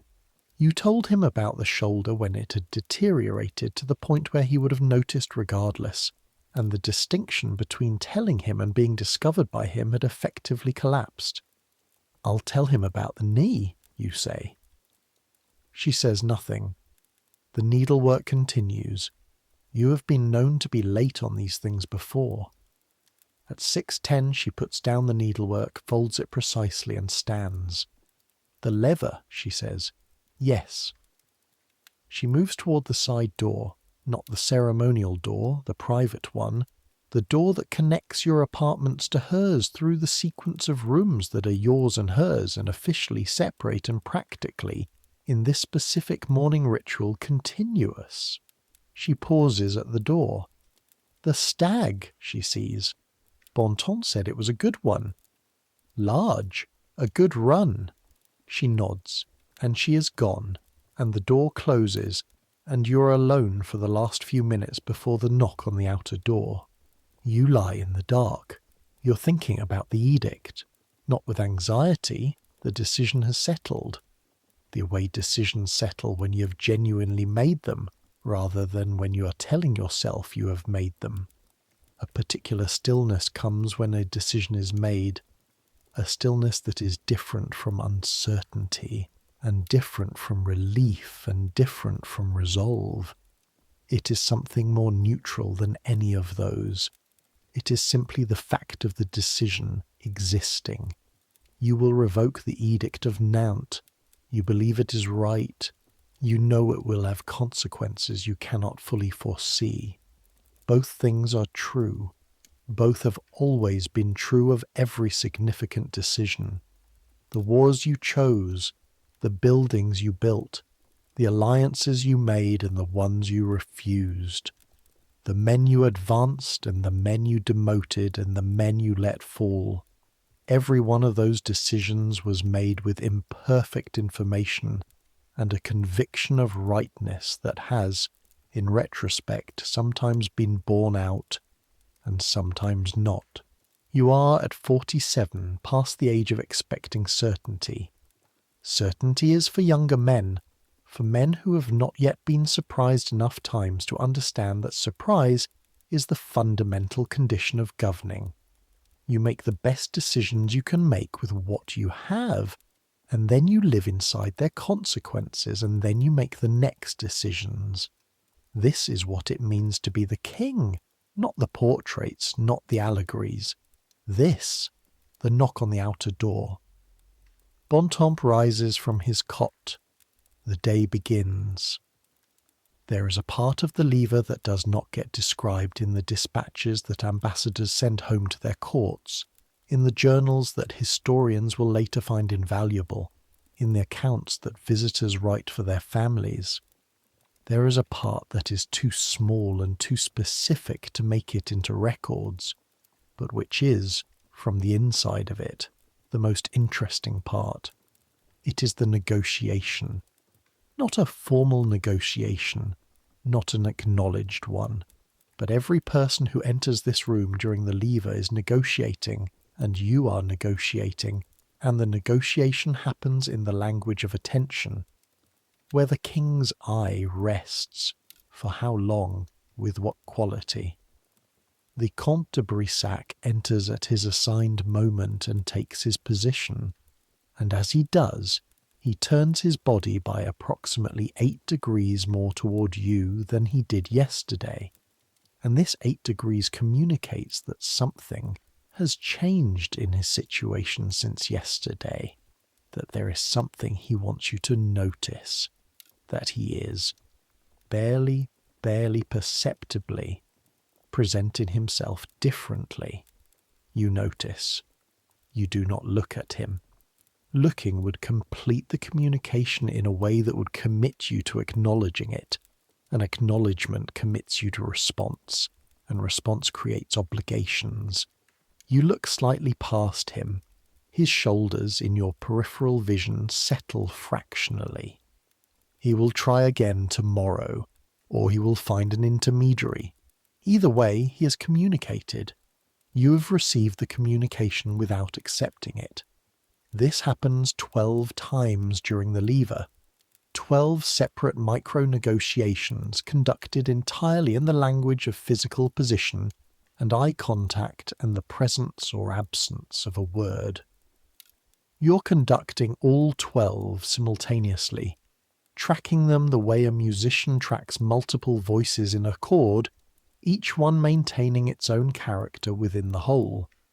By the time you are dressed, you know the current state of approximately 30 political relationships, the rough shape of 6 requests that will come through official channels in the next 2 weeks, and 3 specific situations that are developing in ways that will require intervention. You know all of this from watching people in a room while you are putting on your shoes. This is what 47 years of it looks like from the inside. The Marquis de Louvois at the lever. He attends, though this is not technically one of his assigned moments. His position does not require his presence here. It is a matter of choice, of the specific statement that presence makes. He stands near the window. He's watching you, but also watching the other people watching you, which is his particular skill. Not just reading the king, but reading the room that is reading the king. You and Louvois. This is a relationship that deserves a moment's explanation, because it is not what it appears to be. It appears to be the relationship of a minister and his master. Louvois serves you. You direct Louvois. This is the formal truth. The practical truth is somewhat more textured. Louvois is not a man who simply executes direction. He is a man who shapes the information available to you in ways that make certain directions more likely. He has been doing this since he was 20 years old, and his father Letellier brought him into the ministry. He's been doing it with increasing sophistication as he has come to understand the specific shape of your mind, the kind of argument you respond to, the kind of information you act on. You are aware he does this. He knows you are aware. This produces a specific kind of trust, not the trust of transparency, but the trust of known quantities. You know what Louvois is and what he is doing, and you factor for it, and he knows you factor for it, and both of you continue because the arrangement works. France has the best army in Europe, and France has the best army in Europe substantially because of Louvois' specific genius for military organization, and you're not going to sacrifice that for the cleaner relationship that would produce inferior results. Power at this level is almost never simple. The portraits simplify it. The portraits show you alone on the horse, alone on the throne, the singular authority of the anointed king. The reality is a constant triangulation of interests and capabilities and information, and trust of various kinds and depths. And your role in it is not the role of a man who simply commands, but the role of a man who maintains the structure within which the commanding happens. The wig goes on. You are Louis XIV. The procession forms. The physician Fagon is waiting near the chapel door. Guy Crescent Fagon, chief physician to the King of France. A man of 60, thin as a stick, dressed always in the black of his profession, with the particular intensity of someone who has spent his life in the proximity of the most consequential body in Europe and has not become casual about it. He takes his position seriously. He takes your health seriously in a way that is sometimes useful and sometimes exhausting. He is waiting because you told him last night, through Bontemps, that you would see him before the morning council. Not because you wanted to, because Maintenon told you to. Your Majesty. He bows, precisely the correct depth. He has calibrated this bow over decades of practice. You allow him 5 minutes in the antechamber before the chapel, in a room that contains only the two of you and Bontemps. He takes your pulse, counts it with the careful attention of a man for whom pulse counting is a primary diagnostic tool, the heartbeat being, for 17th century medicine, a kind of oracle that speaks of everything going on inside a body. He peers at your tongue, which you extend with the resignation of a man who has had his tongue examined by physicians every morning for 20 years and knows what follows. He checks your colour. the slightly yellowish tinge at the whites of the eyes that indicates the biliary situation, which he tracks with obsessive care. He lifts your shirt and presses with practiced fingers on your abdomen, looking for the tension that indicates something developing. "The knee," you say. He looks up, slightly surprised that you volunteered it. "The left knee has been troubling me since the hunt yesterday. A gripping pain when I dismounted." He moves to the knee immediately, crouching to examine it, his hands feeling the joint with the same professional care he brings to everything. Pressing slightly here, there, checking the range of movement. "Does your Majesty experience any swelling overnight? Some stiffness in the morning? Warmth in the joint? Sometimes." He rises. His face has the expression it gets when it is deciding how to communicate something that is true, but which the patient might not receive well. You have seen this expression many times. It always precedes a recommendation you will not follow completely. "I recommend a reduction in the volume of riding for the next 2 weeks, he says. "The joint is showing signs of chronic inflammation. Continued vigorous use without allowing it to recover risks permanent damage to the—" "I'll hunt more carefully," you say. A pause. This is his version of taking the pulse of the conversation. "More carefully," he says. "No jumping of ditches. I'll take the paths." "Sire." "Fagin. The hunt serves purposes that your medical recommendations, however conscientious, do not fully account for. The joint will recover. I have had it before." Another pause. He knows he has lost this negotiation. He has lost this specific negotiation in various forms many times. He writes it down anyway. He writes down everything, including the recommendations you do not follow, which he records as recommendations that were made, protecting himself from future accusations of negligence by ensuring the official record reflects that he advised correctly even when you did otherwise. "Very well, sire. A warmer compress for the joint tonight. Bon temps." The last word directed at the valet, who nods. Bon temps will ensure the compress. This is the arrangement. Fagin recommends. Bon temps implements whatever portion of the recommendation is consistent with the practical reality of your schedule and inclinations. Fagin bows and withdraws. You feel the knee, objectively assessed, is slightly worse than you represented it to him. But the representation you gave him was the accurate representation of how it will be managed, which is less comprehensively than he would prefer, but more carefully than you would manage it without his involvement. This is all any of it is, really. The endless negotiation between what bodies require and what circumstances allow.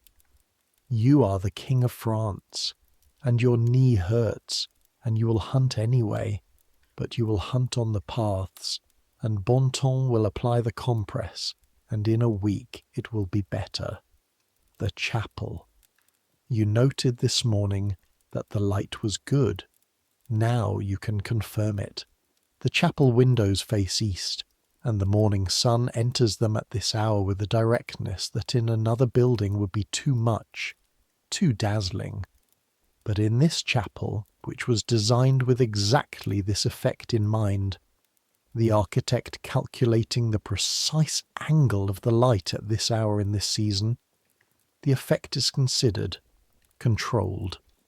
The light falls on the altar in a way that suggests intentionality. God's light. Arranged by Mansart, you kneel. The Archbishop of Paris is celebrating Mass this morning. You note this. The Archbishop does not celebrate every morning, which means there is something he wants to communicate through his presence, and what he wants to communicate is probably related to the edict, about which he has been receiving intelligence of his own, and which his presence here indicates he is prepared to discuss if the opportunity arises. You will give him that opportunity in the afternoon, not now, Now is for prayer. The Archbishop speaks, and you listen to the familiar Latin of the Mass, which has been spoken in this same sequence in your presence since you were 4 years old, and your mother brought you to Mass at the Palais Royal, and in which you find, not the excitement of the new, obviously, the Mass is not new, but the specific quality of the known thing, the thing that has been true for so long that it precedes your personal memory of it. The Mass existed before you were born and will exist after you die, and this continuity is, in some moments, the most comforting thing you know. The Eucharist, the body and blood of Christ. You receive this, genuinely actually, not as a symbol, not as a political statement about the nature of French Catholicism, but as what it is, or what you believe it is, which is the same thing really from the inside of believing it. You believe, after Mass, the Grand Council, 2 hours of work, but what happened this morning in the council has already been described. What has not been described is what happens afterward, in the space between the council ending and the hunt beginning, when you walk from the council chamber into the Hall of Mirrors and through the southern door into the garden. You walk into the garden alone, or as alone as you ever walk. Bontemps behind, 2 guards at a distance, but without the full entourage, without the formal procession, and this counts here as solitude. The gardens of Versailles in October, they're dying beautifully. The formal plantings are being put to bed for winter. The orange trees in their great silver tubs already moved into the orangerie, the tender things protected, the robust things cut back in the precise shapes that will survive the cold and emerge in spring exactly as designed. The parterres, the formal garden beds, the embroideries in low boxwood and coloured gravel that stretch south from the palace terrace, have been trimmed to their winter state, the lush summer pattern replaced by a more geometric winter structure that is severe and perfect. The water in the fountain basins is cold. You can see it from here, the light on the surface, the slight wind making small movements across it. The main fountain, the Latona fountain, is not running. The system that runs the fountains is complicated and expensive, and runs only when the king is walking in the gardens, which you have now established, but the team has not yet been informed, because you came out without the usual advance notice. So the basin sits still, its water reflecting the October sky. You walk down the main alley. The grand perspective, the central axis of the garden that runs south from the palace to the canal and beyond, a line of sight that extends so far that the end of it disappears into atmospheric haze. From the palace windows, from the upstairs rooms, you can see the canal glittering in the middle distance. From down here, at ground level, the canal is not visible yet. Only the long line of clipped trees on either side of the alley, and the sky above them, and the sound of the gravel under your feet. Gravel. You have not walked on gravel since yesterday, since the path to the chapel this morning. But somehow this specific gravel this morning registers. The specific sound of it, the slight give of it under a shoe, the resistance of it, the way your left foot lands slightly differently because the knee, and the gravel accommodates and protests simultaneously. You slow your pace. The garden is entirely quiet at this hour. The court does not come to the gardens in the morning. The garden is an afternoon activity, a walking activity, part of the evening entertainment during summer, but not a morning one. The gardeners are at work somewhere to the south. You can hear the distant sound of rakes on gravel. But here, in the main alley, you are the only one walking. This is the closest thing in your daily existence to solitude, and you know it, and you take approximately 8 minutes of it before Bontemps' presence behind you begins to feel like conversation and you turn back. On the way back, the fountain team has caught up with the news of your presence. The Latona fountain begins, the water rising from the basin in its central jet and falling back in the pattern of the myth. Latona and her children, the peasants who mocked her being transformed into frogs. The myth of a mother's vengeance chosen for this fountain, this position, at the main approach to the palace. Your mother chose the mythology for these gardens, or rather, she supervised the choosing.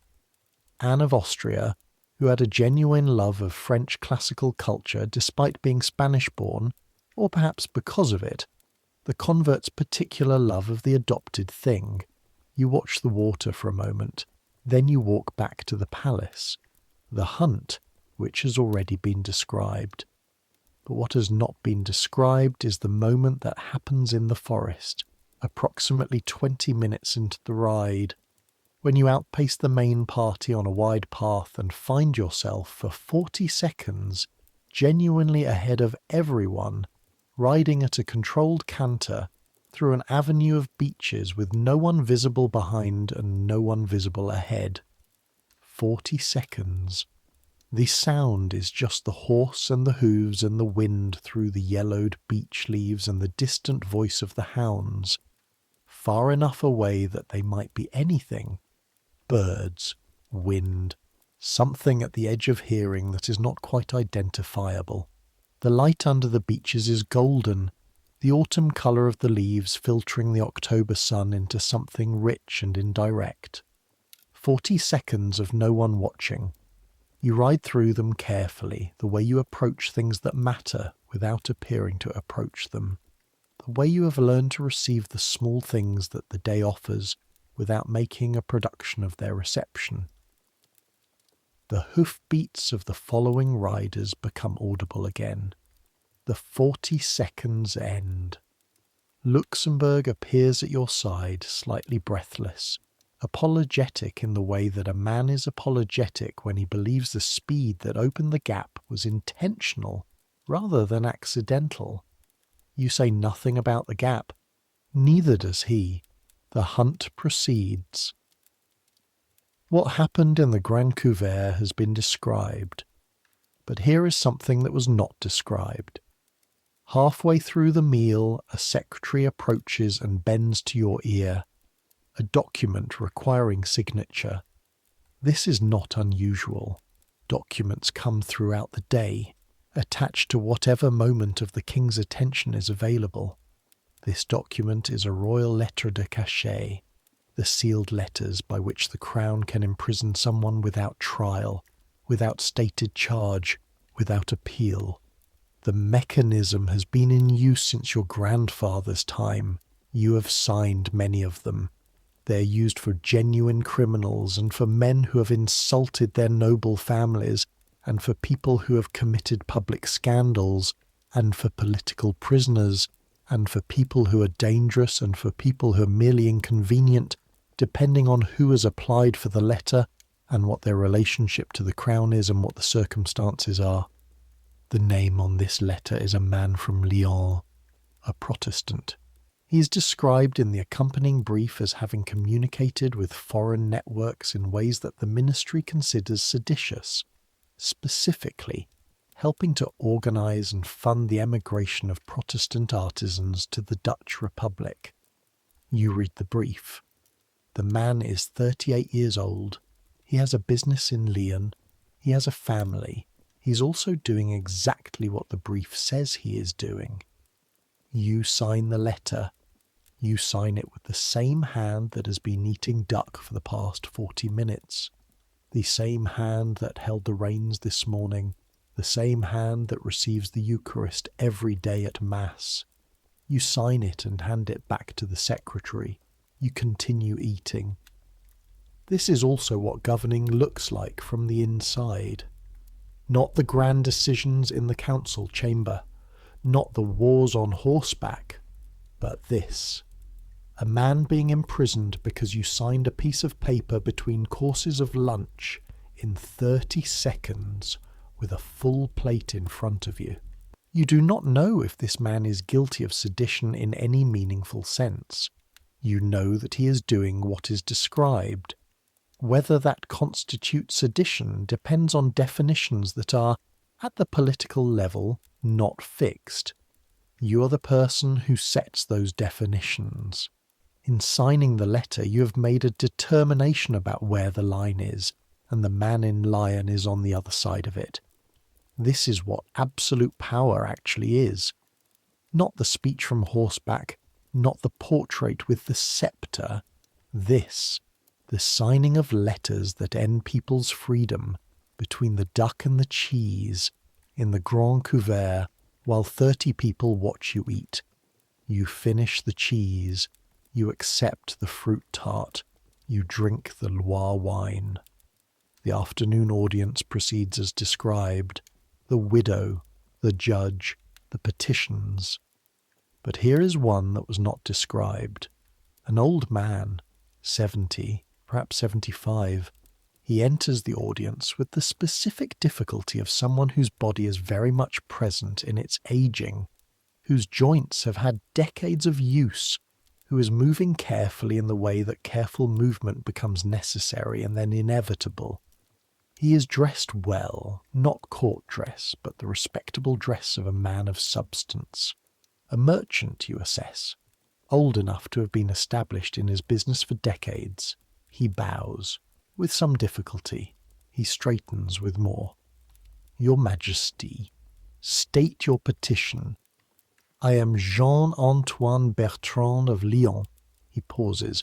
I come to speak on behalf of my son. And you understand before he says more what this is. The man in Lyon, the lettre de cachet, the man you imprisoned between the duck and the cheese. You're quite certain in this moment that this is not a coincidence, that this old man has been waiting in the queue of petitioners since this morning, has been waiting for weeks possibly, has spent money he probably does not easily spare to come to Versailles and stand in this room. Your son, you say. He has been taken 2 weeks ago. He has done nothing wrong, sire. He is a good man, a man of business. He has a wife and 3 children. He has done nothing. The determination of what your son has done is a matter for the relevant ministry, you say. I recommend you submit a written petition to... Sire. His voice breaks, not deliberately. You can tell the difference. He did not plan to break. He is 70 years old and his son is in prison, and he is standing in front of the King of France, and his voice breaks. He is all I have. His mother is gone. His sisters are married and gone. He is all that remains of my family. I have done no harm to France. My son has done no harm. We are simply Protestants. The room is very still. The secretary who was about to interrupt has stopped. The guards have not moved. Everyone in the room is watching how this is received. You look at the old man. He is not performing. He is not calculating. He is an old man asking you to give him his son back. And he does not understand, he genuinely does not understand, that the instrument by which you take sons is the same instrument that would be required to return them, and that the returning of sons in cases like this is not something that happens without consequences for the instrument itself, for the system, for the message it sends to all the other men in Lyon who are organising emigration and deciding whether the risk is worth taking. If you return this man's son, you make the lettre de cachet less of a deterrent. If you do not, this old man goes back to Lyon without his son. Submit a written petition, you say, to the office of the First Minister. State the full circumstances. The petition will be reviewed. His face. The face of a man who knows what this means and doesn't know what this means, who has been told that the door is not closed without being told that the door is open. You have not made a decision about his son. You have made a decision about what to do with his petition, which is not the same thing. The petition will go to the First Minister. The First Minister will review the case. The case may be one in which the review produces a different outcome than the initial letter suggested. It may not. You genuinely do not know in this moment which it will be. You have not decided. You are reserving the decision to a process that will bring you better information than you currently have. This is the honest truth of the situation, and you know that from the outside, from the perspective of the old man walking back out of the audience room, it probably looks like a dismissal. Next, you say. The afternoon moves. After the audience, after the working session in the study, there is the garden walk. You've already described the morning garden walk. The afternoon is different. The afternoon garden walk is social. You walk with a specific selection of courtiers, chosen today to include the Duc de Beauvilliers and the Maréchal de Luxembourg, and 2 others, and the walk is a conversation that is also an assessment, the kind of conversation that happens when people are moving rather than sitting, and the guard that stillness creates is slightly lowered. Luxembourg tells you about the cavalry formation.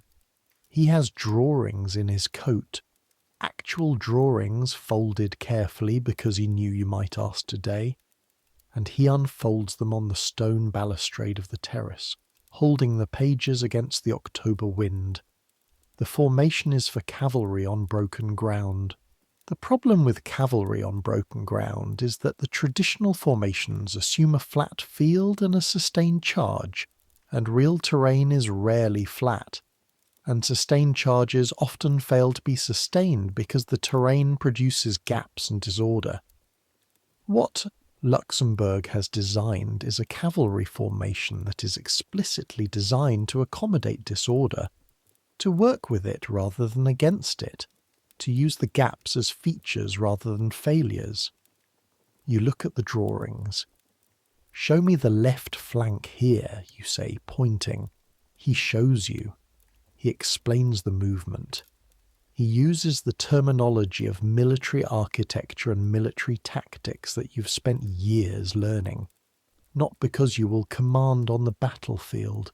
You've not done this in some years, and the campaigns where you are physically present were never really about your direct command of units, but because you need to understand what your generals are doing well enough to assess whether they are doing it correctly. You understand the formation. What does the right flank do when the left flank loses its line here, you ask, pointing to a specific moment in the manoeuvre. He thinks. This is a genuine question, not a test question. You've identified something that the drawing does not quite address. The right flank maintains position, he says. It does not advance to support. Why not? Because advancing the right flank before the left as reformed creates a diagonal that... He pauses. His hand moves over the drawing, tracing the possible positions. Sire, you're right. There's a problem here. Show me the fix. He sketches in the margin of the drawing with the stub of pencil he keeps in his coat for exactly this purpose. A possible solution. You look at it. Better, you say. Luxembourg is smiling slightly, the smile of a man who's had an actual conversation about something he cares about, and has come away with something improved. This is the thing about you that surprises people who expect only ceremony, the genuine technical engagement. You're not an expert in military formation. You're not a cartographer or an architect or a hydraulic engineer, but you know enough about all of these things to ask the questions that reveal the weak points, and you have surrounded yourself with people who know more than you do and have given them the conditions in which to do their best work. This is governance, the actual practice of it. The garden walk ends, the evening begins, and the evening contains the theatre, which has been described, and the conversation with Croissy, which has been described, and the long walk back through the corridors of Versailles as the palace shifts from its working mode to its resting one. But there is one more thing, before the coucher, before the sleep. You walk, with only Bontemps and one guard, through the hall of mirrors. It is late, 10:30, perhaps later. The candles are still burning. They burn through the night, because the palace is never completely dark, because darkness in a palace of this size creates too many opportunities for things that should not happen. But the court has mostly retired to their apartments, and the hall is quieter than it is at any other hour of the day. The mirrors at night. They are different from the mirrors in daylight, or in the full candlelight of an evening entertainment. This hour, this quality of light, does something different with the 17-foot glass. The reflections are not bright and multiple, the way they are when the hall is full of people and full light. They are deeper, more particular. Each candle flame appears in the mirrors as a small distant point, repeated and repeated until the hall appears to recede forever in both directions, and you, walking through the middle of it, appear in the glass as a small figure in a very large space. You walk. You see yourself briefly in the mirrors, not the image you know from portraits, the formal portrait self, the wig and the coat and the sceptre and the pose of deliberate authority. This, a man walking in a corridor late at night, in a dark coat, the wig slightly less precise than it was this morning because it is 10 hours later, and even the best wigs develop a certain lived-in quality over 10 hours. Just a man walking. You stop at one of the windows, the ones on the garden side, and you look out. The gardens at night are dark. The fountains are not running. They stop at dusk when you return from the hunt, and the silence of stopped fountains is its own particular presence after the hours of their sound. You can see dimly the central alley, the shapes of the clipped hedges, the distant glitter of the canal catching whatever moonlight comes through the October clouds. This garden, you have spent 20 years building it. Before the palace was what it is, as before the Hall of Mirrors, before the Grand Trianon, before the fountains reached their current scale, there was a garden, and the garden was your first real project, the first large thing that was specifically yours rather than inherited. The garden is 1,800 acres, that is the number. 1,800 acres of ground, shaped, planted, clipped, planted again, fountained, graded, adjusted and adjusted again, over 2 decades of continuous work by hundreds of gardeners operating under the direction of André Le Nôtre, who is the greatest landscape architect in the history of France, and possibly in the history of landscape architecture itself. Le Nôtre understood something that most garden designers do not.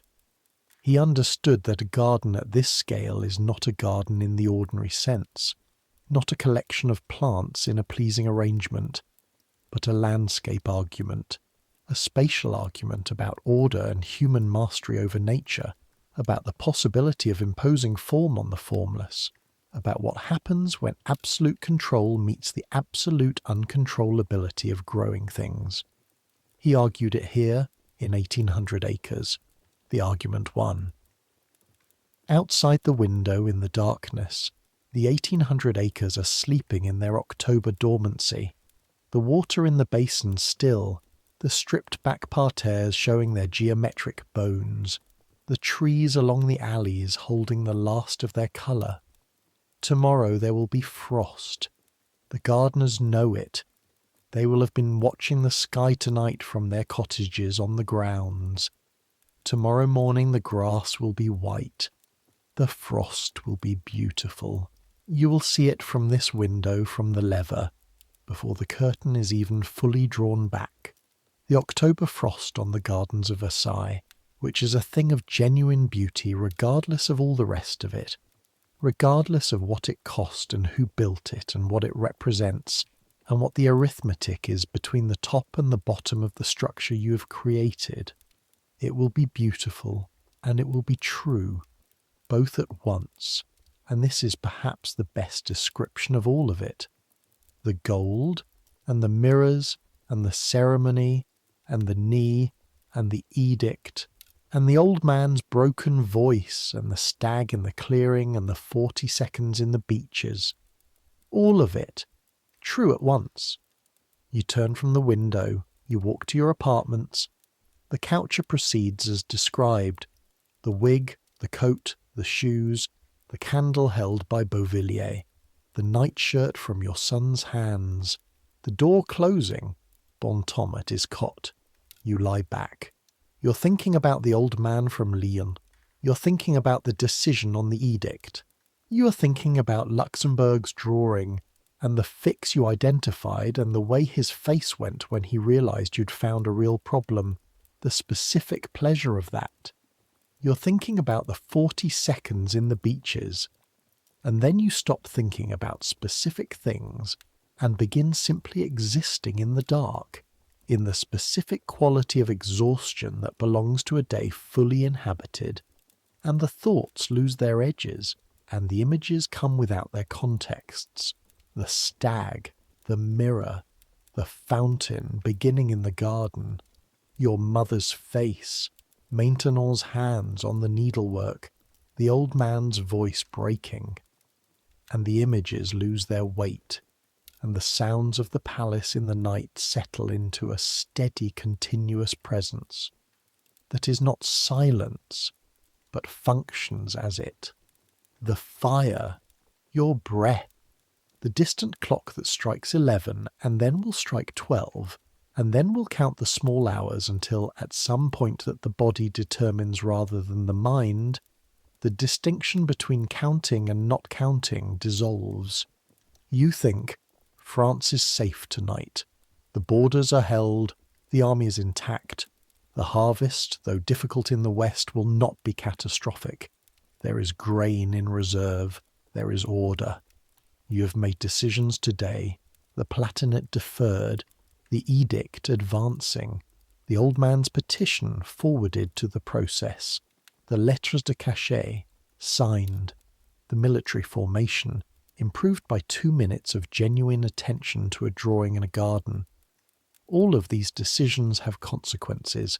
All of those consequences will continue while you sleep and will be further along in the morning, and you will make more decisions then, and those will have consequences too.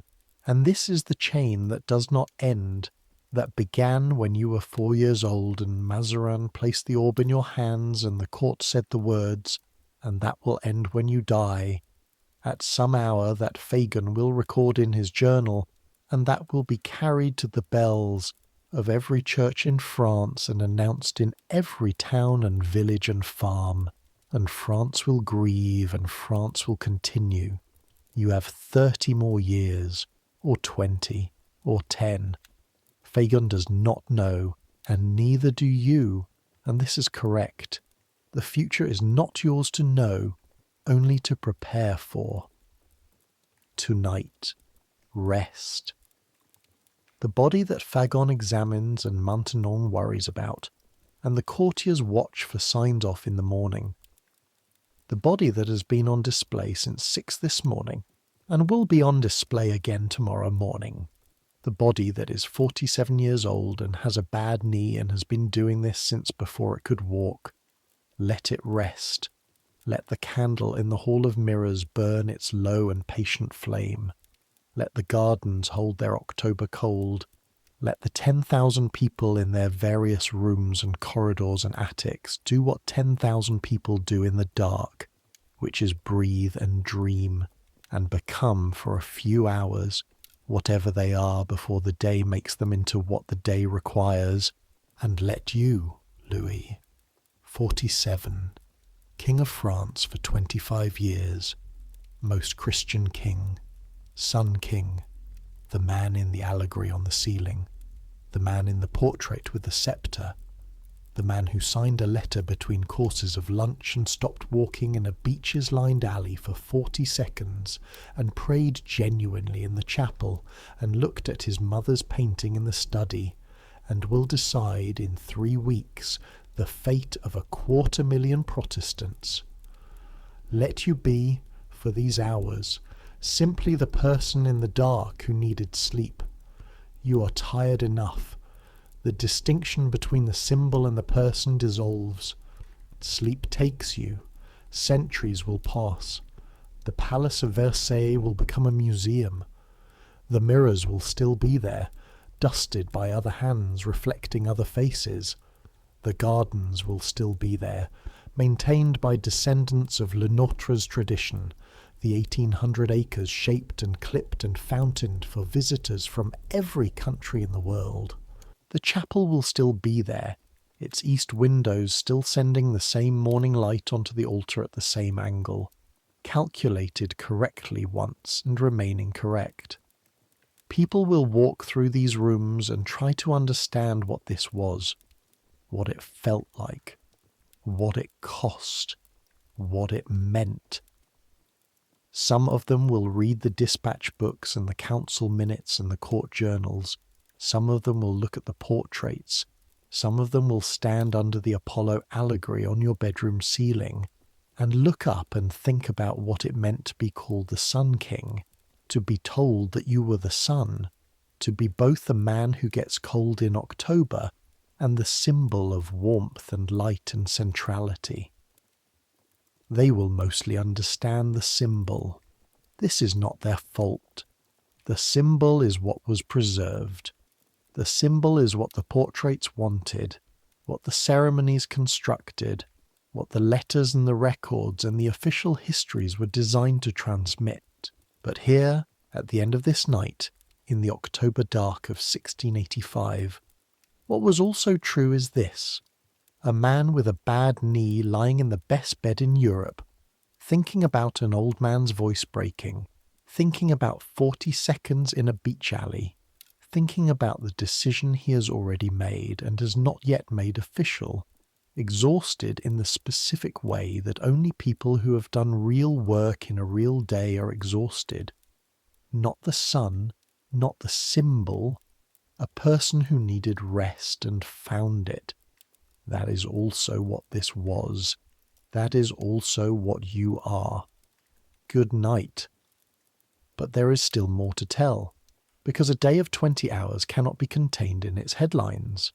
The summary of events does not carry the weight of the events themselves, and sleep at the end of it is too quickly arrived at if you do not first sit with the day longer. So go back again. Go back into the hours that were mentioned and not inhabited. Go back to the smell of the palace. This is the thing that visitors describe first, every time, in letters home to courts and cities that are not Versailles. Not the gold, not the mirrors, the smell. 10,000 people in one building. 10,000 people eating and breathing and sleeping and conducting their bodily functions in a building that has, by the standards of what a building of this complexity could reasonably provide, inadequate sanitation. The formal privies exist. There are rooms designated for this purpose, with their ceramic and wood constructions, with their servants whose specific duty is the management of what the privies collect.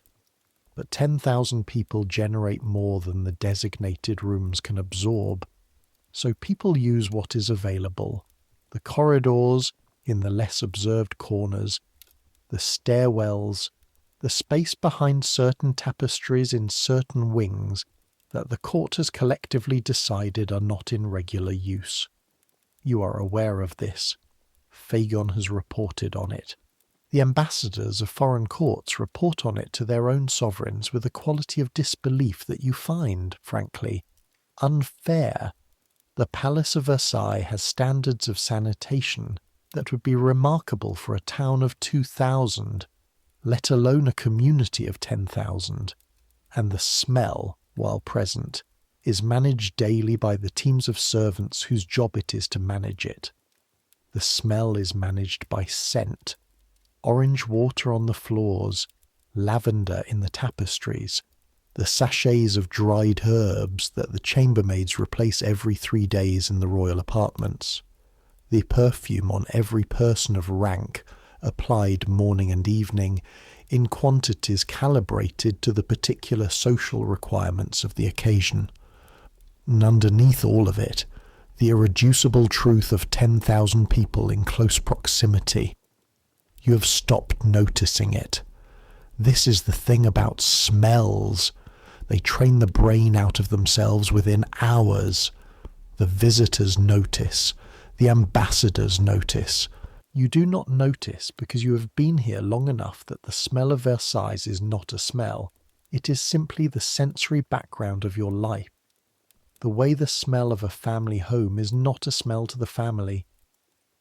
But if you were to leave for 2 weeks, if you were to go to Fontainebleau, say, or to Marly, where the air is different, the space different, the concentration of people different, and then return to Versailles, you would notice. You know this because you have done it. And the returning to Versailles, the arrival back into that specific quality of air, is always a moment of adjustment, a moment where the body registers the density of what it is re-entering. You have a country palace. You have several. This is not accidental. Fontainebleau and Marly and Saint-Germain-en-Laye serve the dual purpose of providing you with relief from Versailles and providing the court with the specific anxieties that come from not knowing which palace the king will inhabit on which days, a schedule that is not published in advance, that shifts according to your preference and the hunting conditions and the political weather. The court follows you wherever you go. They have to. The courtier who is not present when the king is present is the courtier who is not seen, and the courtier who is not seen is the courtier who is forgetting to exist in any politically meaningful sense. So they follow. They pack up their apartments at Versailles on short notice when the word goes out that the court moves to Marly. They set up their apartments at Marly on short notice when you change your mind and go to Fontainebleau instead. They carry their furniture in carts and their wardrobes in trunks, and their servants in the wagons, and they do this cheerfully, or in the appearance of cheerfulness, because the appearance of cheerfulness in the presence of inconvenience is one of the fundamental skills of Versailles. The ones who complain about it are the ones you never fully trust. The court is not supposed to be comfortable. The court is supposed to be in your orbit, and orbits are not always convenient. This is governing. This is the management of a class that, left to its own devices and its own geographic independence, would reconstitute the Fronde. You lived through the Fronde.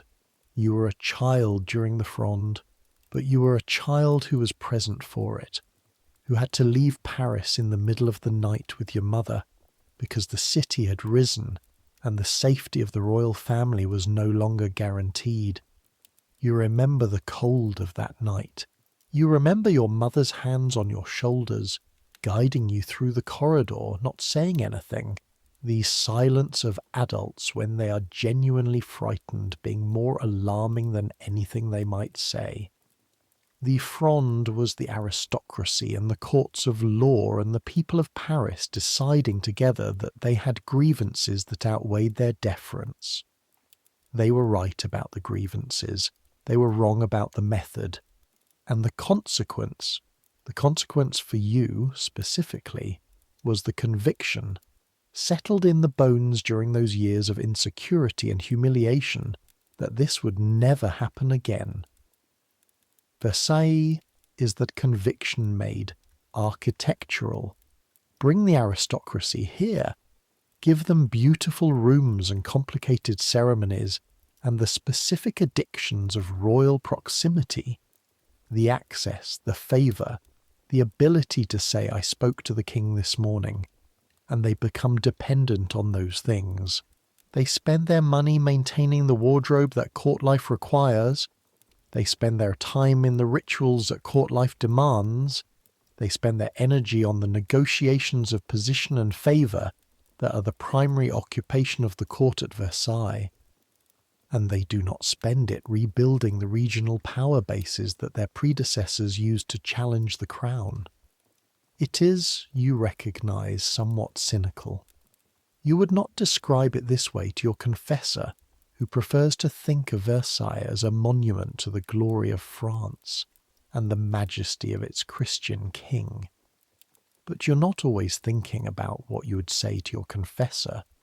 The aristocracy is here because you need them here, and they are content to be here because you have made here the only place that matters. This is the arrangement. It works. Most days it works. On the days when you look out the window at the gardens and feel, very slightly, the quality of the cage from the inside, those days also exist, but you do not spend much time with those days. There is too much to do. In the palace right now, while you sleep, while the court sleeps, while Bontemps breathes in his cot, the work continues. The night kitchen, staffed continuously, because 10,000 people wake at various hours and require things, and the apparatus that serves them cannot simply stop when darkness falls. The bakers who start at 3 in the morning because the bread must be ready by 7. The night porters who carry things between the parts of the palace that cannot communicate during daylight hours because the corridors are too crowded. The lamplighters who circuit the corridors every hour, trimming wicks, replacing candles that have burned their holders, ensuring the palace is never dark. The guards, posted at every significant door, changed every 4 hours, standing in the specific posture of guards who have been standing in that posture for a long time and have found within the sustained effort of it a kind of meditative state, or something that functions as one. The night dispatches, the system never stops. A courier arrives from Paris at 1 in the morning with correspondence that was sent this afternoon, a 6-hour journey on a fast horse, and the correspondence is sorted and the urgent parts are noted, and in the morning the first secretary will be briefed, and by 8:30 you will have read the relevant summary. France does not sleep. It is too large to sleep entirely. Some part of it is always awake, always conducting some commerce or negotiation or conflict or resolution, and the correspondence that records it flows continuously toward Versailles and continuously from it, and the management of that flow is the operational core of what it means to govern. You have read, over 25 years, an extraordinary quantity of correspondence. Some of it has been extraordinary. Letters from soldiers in the field that describe, with the directness of men who have not been trained to write for effect, what battles actually look like, sound like, feel like in the body. These letters occasionally stay with you. Not the dispatches from generals. The generals write in the formal language of military reporting, which is a genre designed to communicate facts and conceal horror. But the occasional personal letters that make it into the system, forwarded by some well-meaning intermediary who thought the king should know what is happening at the level where the king never is.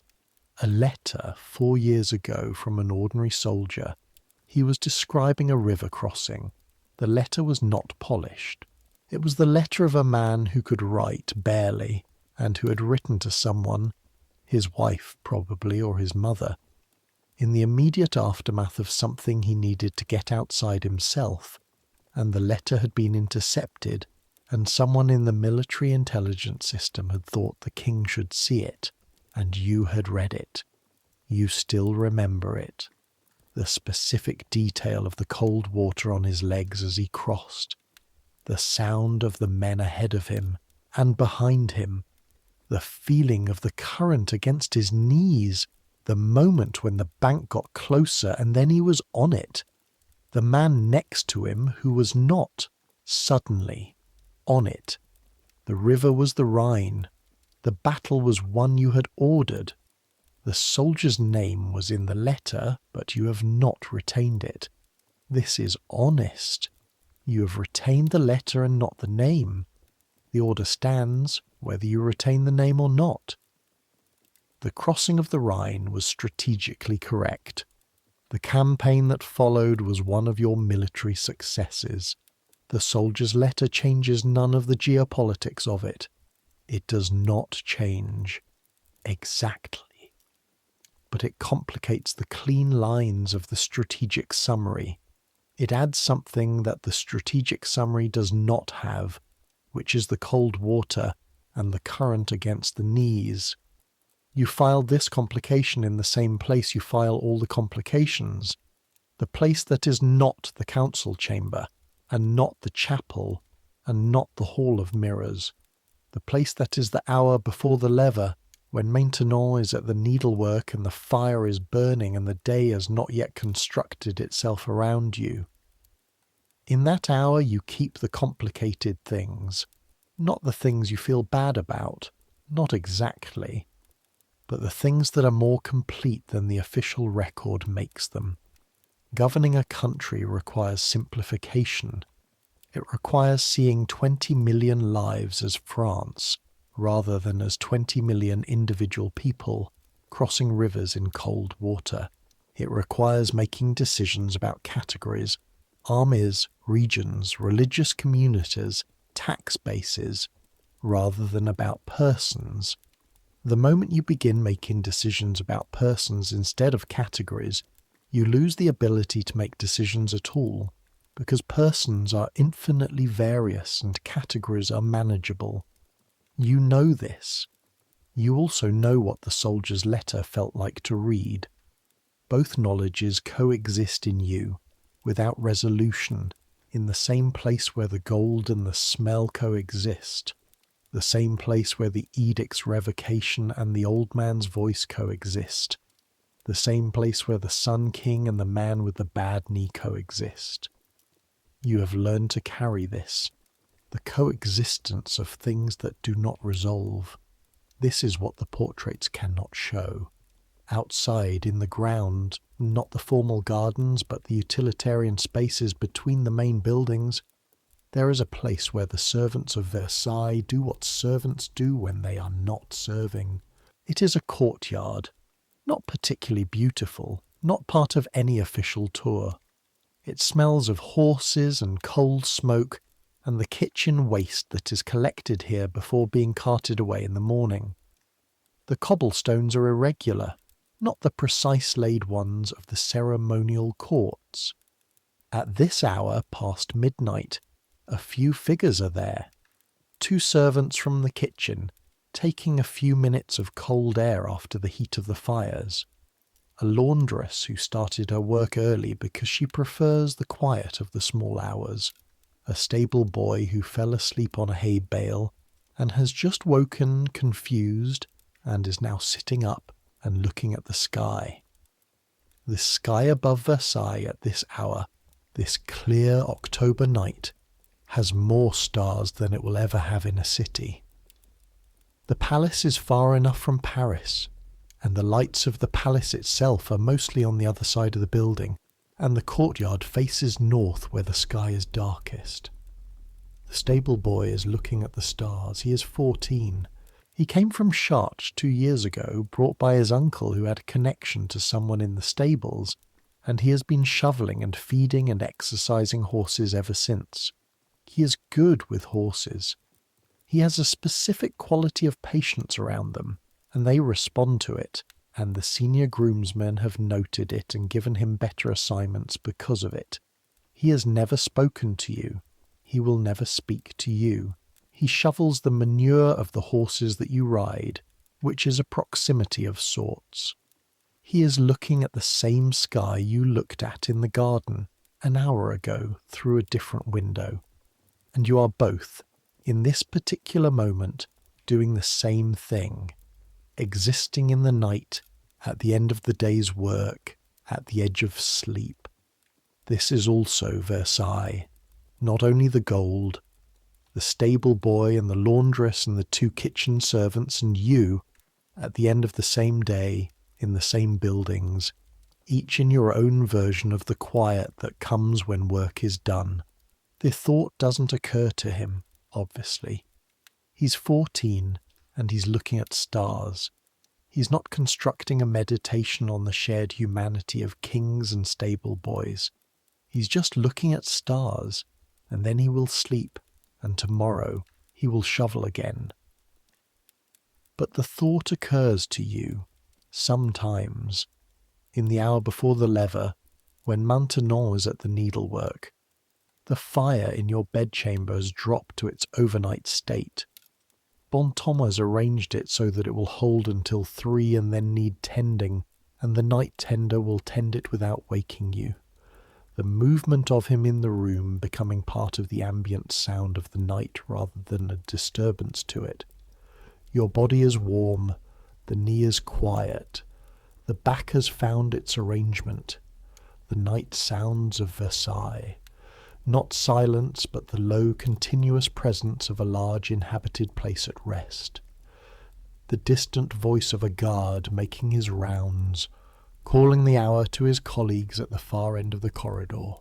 The creak of the building itself, the stone and wood and mortar contracting in the cooling night, the wind now settling, the earlier gusts having died to a low persistent movement through the gardens, and below all of it, below the sounds, below the cold, below the specific weight of a day fully inhabited, the steady fundamental pulse of sleep approaching. You're not afraid of sleep. Some kings are, or have been. The vulnerability of it, the loss of consciousness in a world where consciousness is your primary protection. You have ministers who have suggested, at various points in your reign, that the nighttime arrangements could be made more secure, that the procedure for who sleeps in the room could be tightened, that the outer guard could be. You have always declined. Not because you are not aware of the risks. You are very aware of the risks. The affair of the poisons made you more aware. Bontemps made you more aware. The intelligence reports from Croissy's office, which occasionally contain information about the various parties who would, hypothetically, benefit from your removal, have made you very aware. But there is a point at which awareness of risk becomes itself a form of imprisonment, and you have decided, across 25 years of deciding things, that you will not live in that prison. The practical arrangements are as good as they can be. The theoretical risk is accepted. You sleep. This is also, in its way, a kind of faith, not entirely different from the faith with which you kneel in the chapel. The faith that the thing you cannot control will be what it is, and that you cannot spend your life braced against everything you cannot control. Let it be. You've been lying here for perhaps 20 minutes. This is unusual.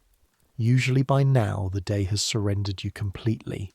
Usually the specific exhaustion of being the Sun King from before dawn until past midnight carries you across the boundary quickly, without ceremony, without this particular quality of remaining half present in the dark. Tonight is different. Tonight has the edict in it. Not the decision itself. You have made the decision.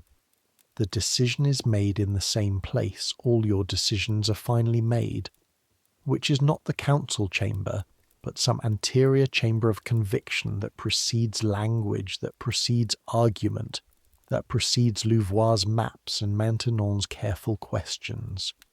You made this decision in some form 10 years ago. You have been confirming it, refining it, waiting for the correct timing, watching the road conditions of the political moment. Tonight in the council chamber, something finalized. Something turned from intention into fact. But the edict is still in the room with you. It has a weight. This is not metaphor. When you carry something of sufficient consequence, the body registers it the way the body registers physical weight, as something that requires adjustment, that changes the way you move through space. You have carried France for 25 years, and you have become accustomed to that weight. You do not notice it anymore. The weight of the edict is specific and new, and you notice it. 500,000 Protestants. This is the estimate Louvois put forward. 500,000 French subjects who practice the Reformed faith, who have lived under the protections of the edict your grandfather issued 87 years ago, who have built their communities, established their churches, raised their children, served the crown. Many of them served the crown with absolute fidelity, and the fidelity was not in question, had never been in question. The Huguenots have always been loyal French subjects and excellent soldiers and skilled craftsmen and this is the word that sits in the room with you. The religious argument is clear to you. You believe it. The unity of the kingdom under a single faith is not cynicism for you. It is conviction. The same conviction that takes you to Mass every morning, that has you kneeling genuinely on the chapel floor rather than performing genuflection for the court's benefit. France is a Catholic kingdom. Its king is the most Christian king. The Protestants in this reading are not enemies. They are French subjects who have wandered from the true church and who will, once the accommodation that made wandering easy is removed, return. This is the pastoral logic. This is what the bishops argue. This is what your confessor argues. This is what, when you apply the theology you were raised in and have practiced for 47 years, the theology argues. You believe this. You also know what the dispatches say. They began 6 months ago. Small ones, communities near the German border, a congregation in Alsace where the dragoons arrived. Not your specific order, but someone's order. The aggressive interpretation of existing law by local commanders. And what followed is described in the dispatches with a restraint that is more horrifying than directness would be. The restraint of men who know what they are writing will be read by the king. The restraint of men who are not certain what the king wants to know. You've read the dispatches. You've not stopped the interpretive aggression of the local commanders. This is also a decision. The decision not to stop something is not different in its consequences from the decision to order something. You know this. The bishops say the Protestants who experience difficulty in practicing their faith will return to the true church. The intelligence reports say that in the areas where dragoons have been billeted in Protestant households, the rates of formal conversion have risen substantially. These facts coexist. You know what dragoons do when they are billeted in civilian households. You know what persuasion means in the vocabulary of military occupation. The conversion rates are not testimony to the persuasiveness of the theological arguments, and yet the unity of the kingdom, and yet the souls, and yet the centuries of religious war that tore France apart, the civil wars, the massacres, the country bleeding from its own interior, and the conviction that a single faith is the only foundation on which lasting unity can be built. You turn on the pillow, the knee objects you adjust. The knee accepts the new arrangement. The ceiling, Apollo ascending, the sun god in his chariot, permanent, serene, unmoved by the complications of the realm below. You have thought, at various moments across your reign, that the allegory is both true and cruel. True because a king must be as permanent as the allegory suggests, must project the serenity, must hold the form, must be recognizable as the anchor point for 20 million lives. Cruel because inside the allegory, there is always the man with the complications. Your grandfather Henry issued the edict in 1598, after 35 years of religious civil war had left France hollowed out. He issued it not because he believed the Protestants were right, but because he was a pragmatist who understood that the country needed to breathe. He had himself converted, from Protestantism to Catholicism, the necessary conversion for a king of France. And the conversion was political, not theological, and he was honest about this in his private correspondence in a way that his public statements were not. He said, famously, that Paris was worth a mass. You have never said anything like that. You have never made a purely political calculation about religion. Your faith is not strategic.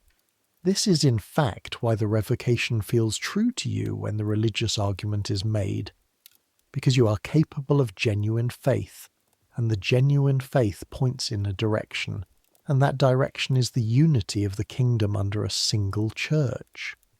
But you are also your grandfather's grandson, and your grandfather who issued the edict knew something about what it costs to hold a country together when the country contains people who will not be what you need them to be.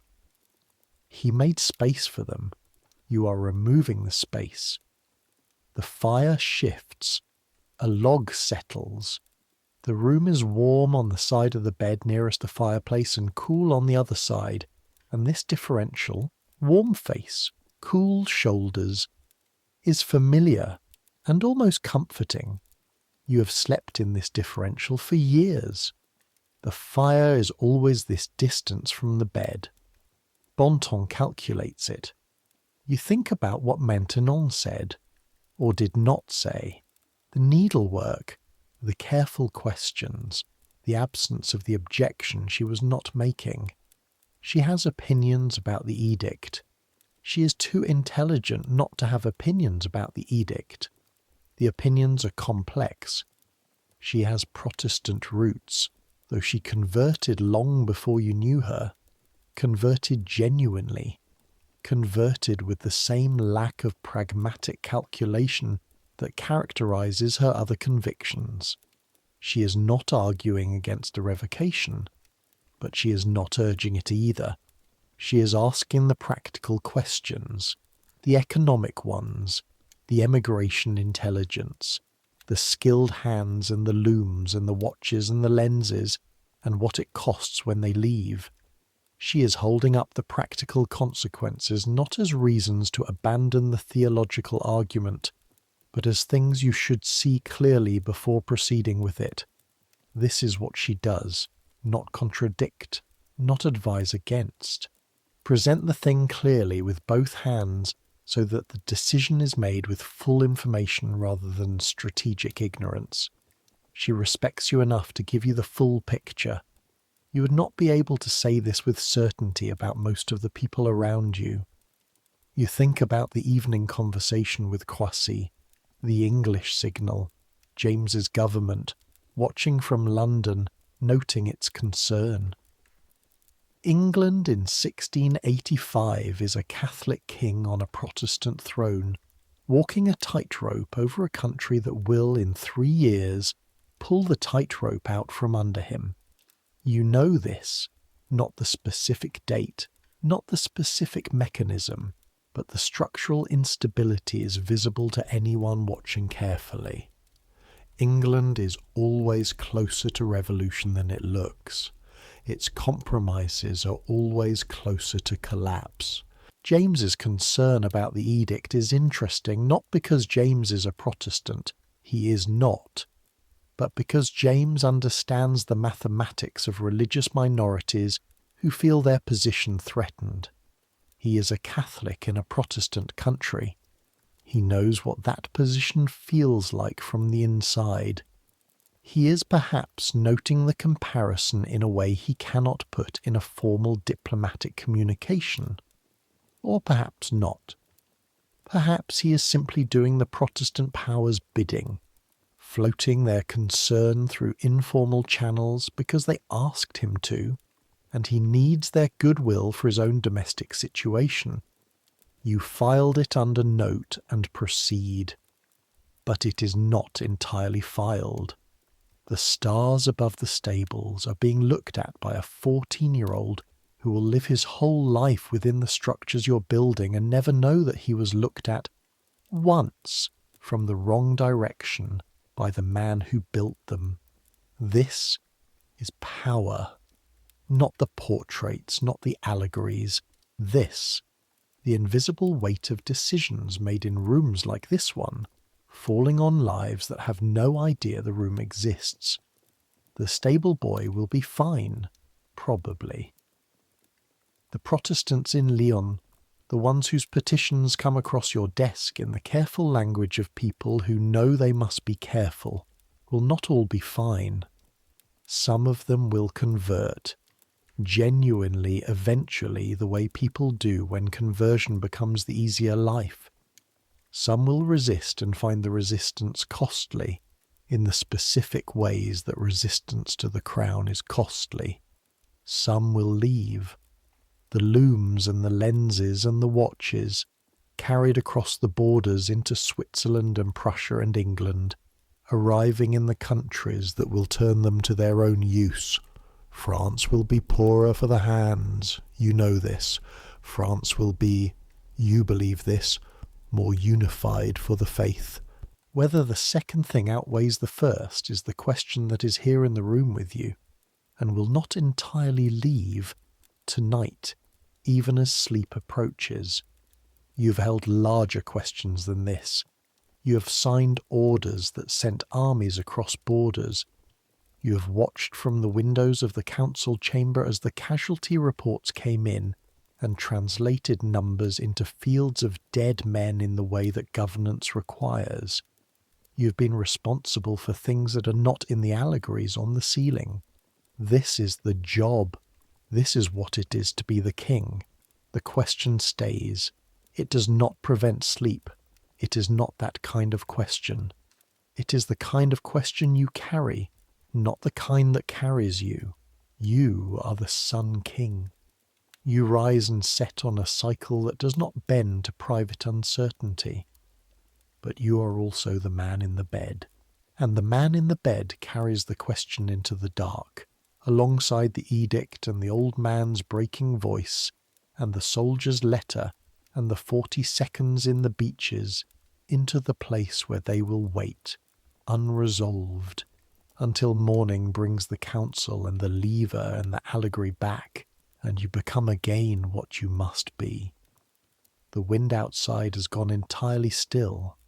October is very quiet when the wind stops. The gardens would be motionless now. The fountains off for the night, the formal plantings holding their shape in the cold, the gravel paths pale and unwalked, the Latona fountain with its frogs and courtiers frozen in their moment of transformation, waiting for daylight to make them visible again. You walked past Latona this afternoon, 8 minutes of near solitude.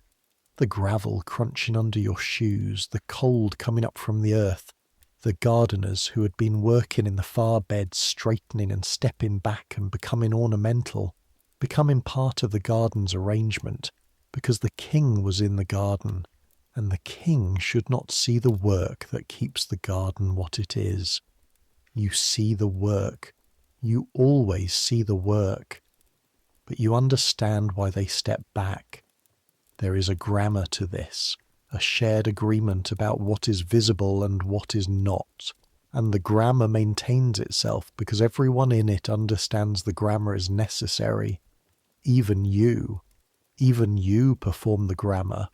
Even you look at the formal gardens with the expression of the Sun King rather than the expression of a man who notices that the left border hedge near the second fountain has been allowed to grow slightly irregular. You have the thought. You do not express the thought. The expression of the thought would be a specific kind of cruelty, drawing attention to a failure in the work that was nearly invisible. was only visible because you are 47 years old and have been looking at these gardens for 30 years and know every hedge and path and water feature. The gardener near the second fountain has been doing this work for 20 years. He knows his hedge has grown slightly irregular. He has noticed it. He is correcting it. He does not need the king's eye on it, so you don't put your eye on it. This is also governance. These small, constant calibrations of what to notice and what to allow to be unnoticed, what to address and what to let the person responsible address without interference. Your mother would have noticed this capacity in you, or not noticed it because she could not have predicted it. You developed it largely in the years after Mazarin died, and you took direct control of the council. The years of learning that the room changes when the king walks in, and the change is mostly a problem. When the king walks in, people stop thinking and start performing, and if you want them to think, which you do, desperately because 20 million lives depend on people who think clearly rather than performing for the Sun King, you have to make the room comfortable enough that thinking is possible. You got better at this. The first years were harder. You were young and the court was full of people who had managed the regency and who had strong opinions about how the king should conduct himself, and you made mistakes in both directions. Too severe sometimes, too permissive others, and you learned. You are still learning. This is the secret that the portraits do not contain. The Sun King is still learning. The allegory has him fixed, ascending, perfect. The man has 40 more years of being wrong about things in small ways, and occasionally in large ways, and adjusting, continuing. The fire is warm, the bed is warm, your body is, moment by moment, releasing the day. The knee has gone fully quiet. This is the best it ever gets. This specific quality of rest when the joint has been warm long enough and horizontal long enough that the inflammation recedes to something below the threshold of awareness. You know it will be worse in the morning. The first minutes of the morning are always worse, the joint having stiffened in the night. The first movement of the day producing a specific bright pain that you do not show, that Bontemps notes, that Fagin has noted in his journal 600 times. 600 mornings of a bad knee, give or take, noted in Dr. Fagin's careful records. The history of a body that was supposed to be sacred. The history of a person inside the allegory. Let the knee rest. Let the council rest. Let France rest. All 20 million souls of it. From the Breton coast where the Atlantic pushes against the rocks to the Mediterranean harbours where the galleys rest at their moorings to the mountain passes where the border guards are cold tonight. October having come early to the high elevations. France is breathing tonight in its complicated way, and you are breathing, and the fire is burning, and tomorrow the bells will come, and Bontemps will rise, and the curtain will move, and the king will be required again. The thought begins to lose coherence. This is the specific quality of thoughts at the edge of sleep. They maintain their character but lose their connections. The edict, the old man, the stable boy and the stars, Maintenon's needlework, the 40 seconds in the beeches, the soldier's letter, the Rhine. All of these things are connected in the morning, in the council chamber, in the precise machinations of governance. In this moment they are simply images, moving past the way images move when the mind is no longer directing them. You are 47 years old and you've been the King of France for 25 years, and before that you were the King of France in waiting, which is its own distinct condition, and before that you were 4 years old, and your father was dying, and Mazarin was explaining to you what would happen next. You have been something all your life. You have been the king all your adult life. The robes came off at the coucher, and the wig came off, and the shoes came off, and the coat came off. But the kingship does not come off. It is not a garment. It is... You've thought about this. In the small hours, in the years, it is more like a dimension, an additional dimension in which your existence operates. Other people live in 3. You live in 4, the 4th being the kingship, which intersects with every other dimension of your life and modifies it and cannot be separated from it. When you pray as the king. When you eat as the king. When you ride in the forest and there are 40 seconds of no one watching, the 40 seconds are the king's 40 seconds, shaped by the kingship, experienced through the lens of the kingship, understood in the context of everything the kingship means. You have never been, in any continuous adult sense, simply a person. This does not make you tragic. You are aware that there are those who would frame it that way. The prisoner of circumstance, the man who cannot be himself.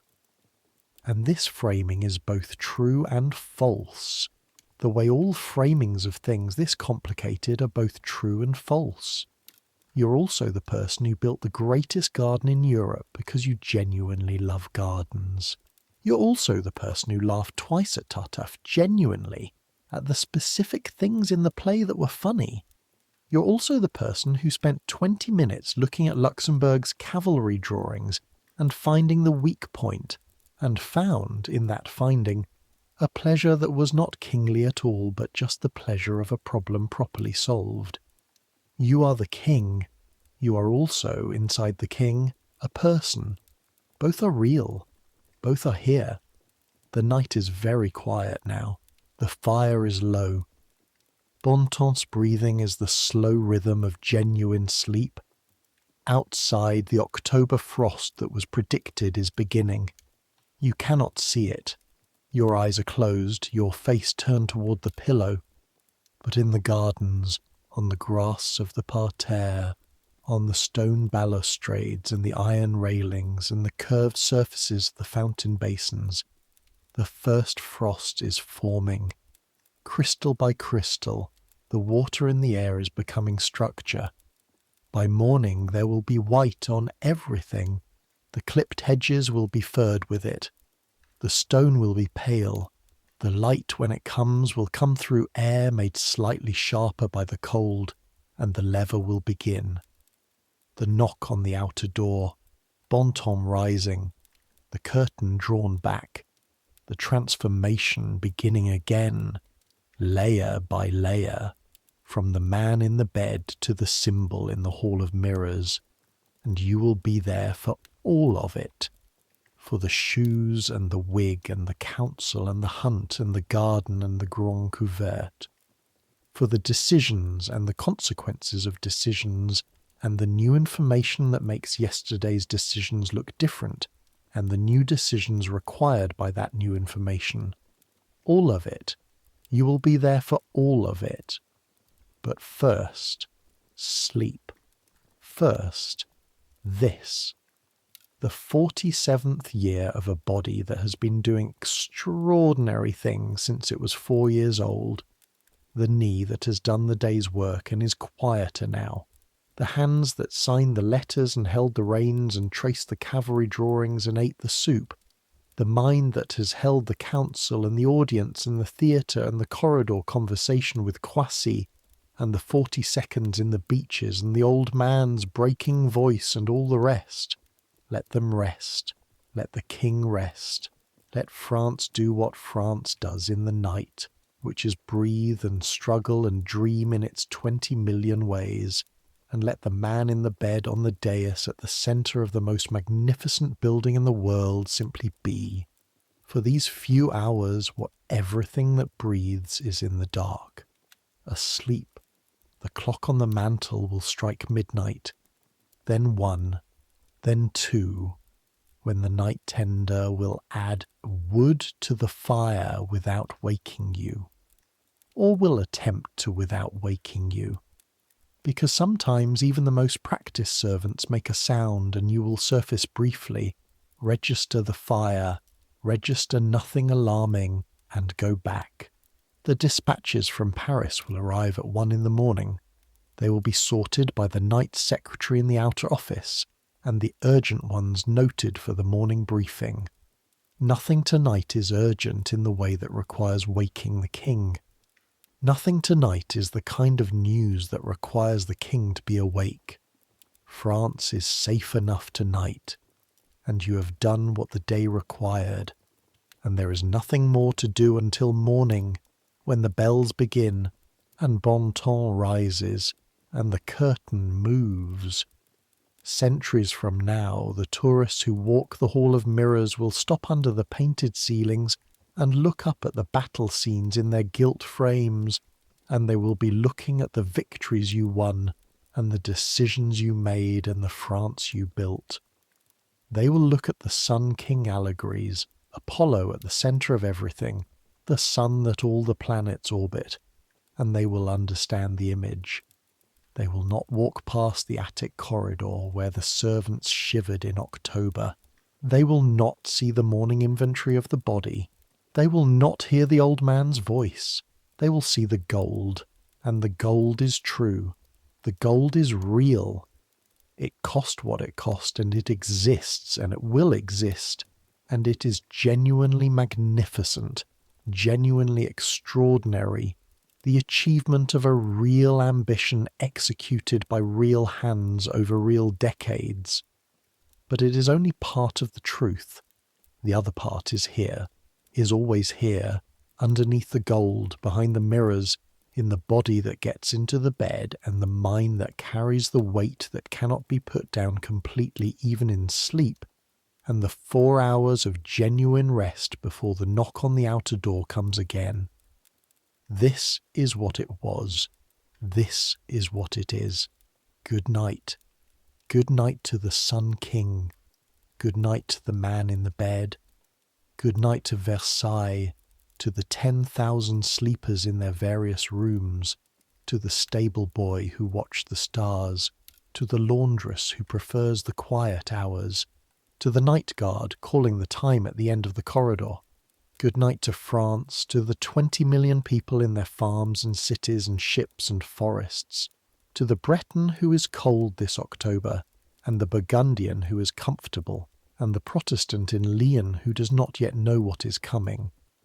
Good night to the stag in the forest of Mali, who tomorrow will not be there to hunt. Good night to the 40 seconds in the beaches. Let sleep take you the way it takes everything at the end of the day. Completely, without negotiation, without ceremony, without the lever or the coucher or the candle or the wig. Into the dark that is everyone's dark equally, the specific democracy of unconsciousness, where what you are doesn't matter, and what you've done doesn't matter, and what you will do tomorrow doesn't matter, and there is only the body breathing and the fire and the October night settling toward frost. Good night.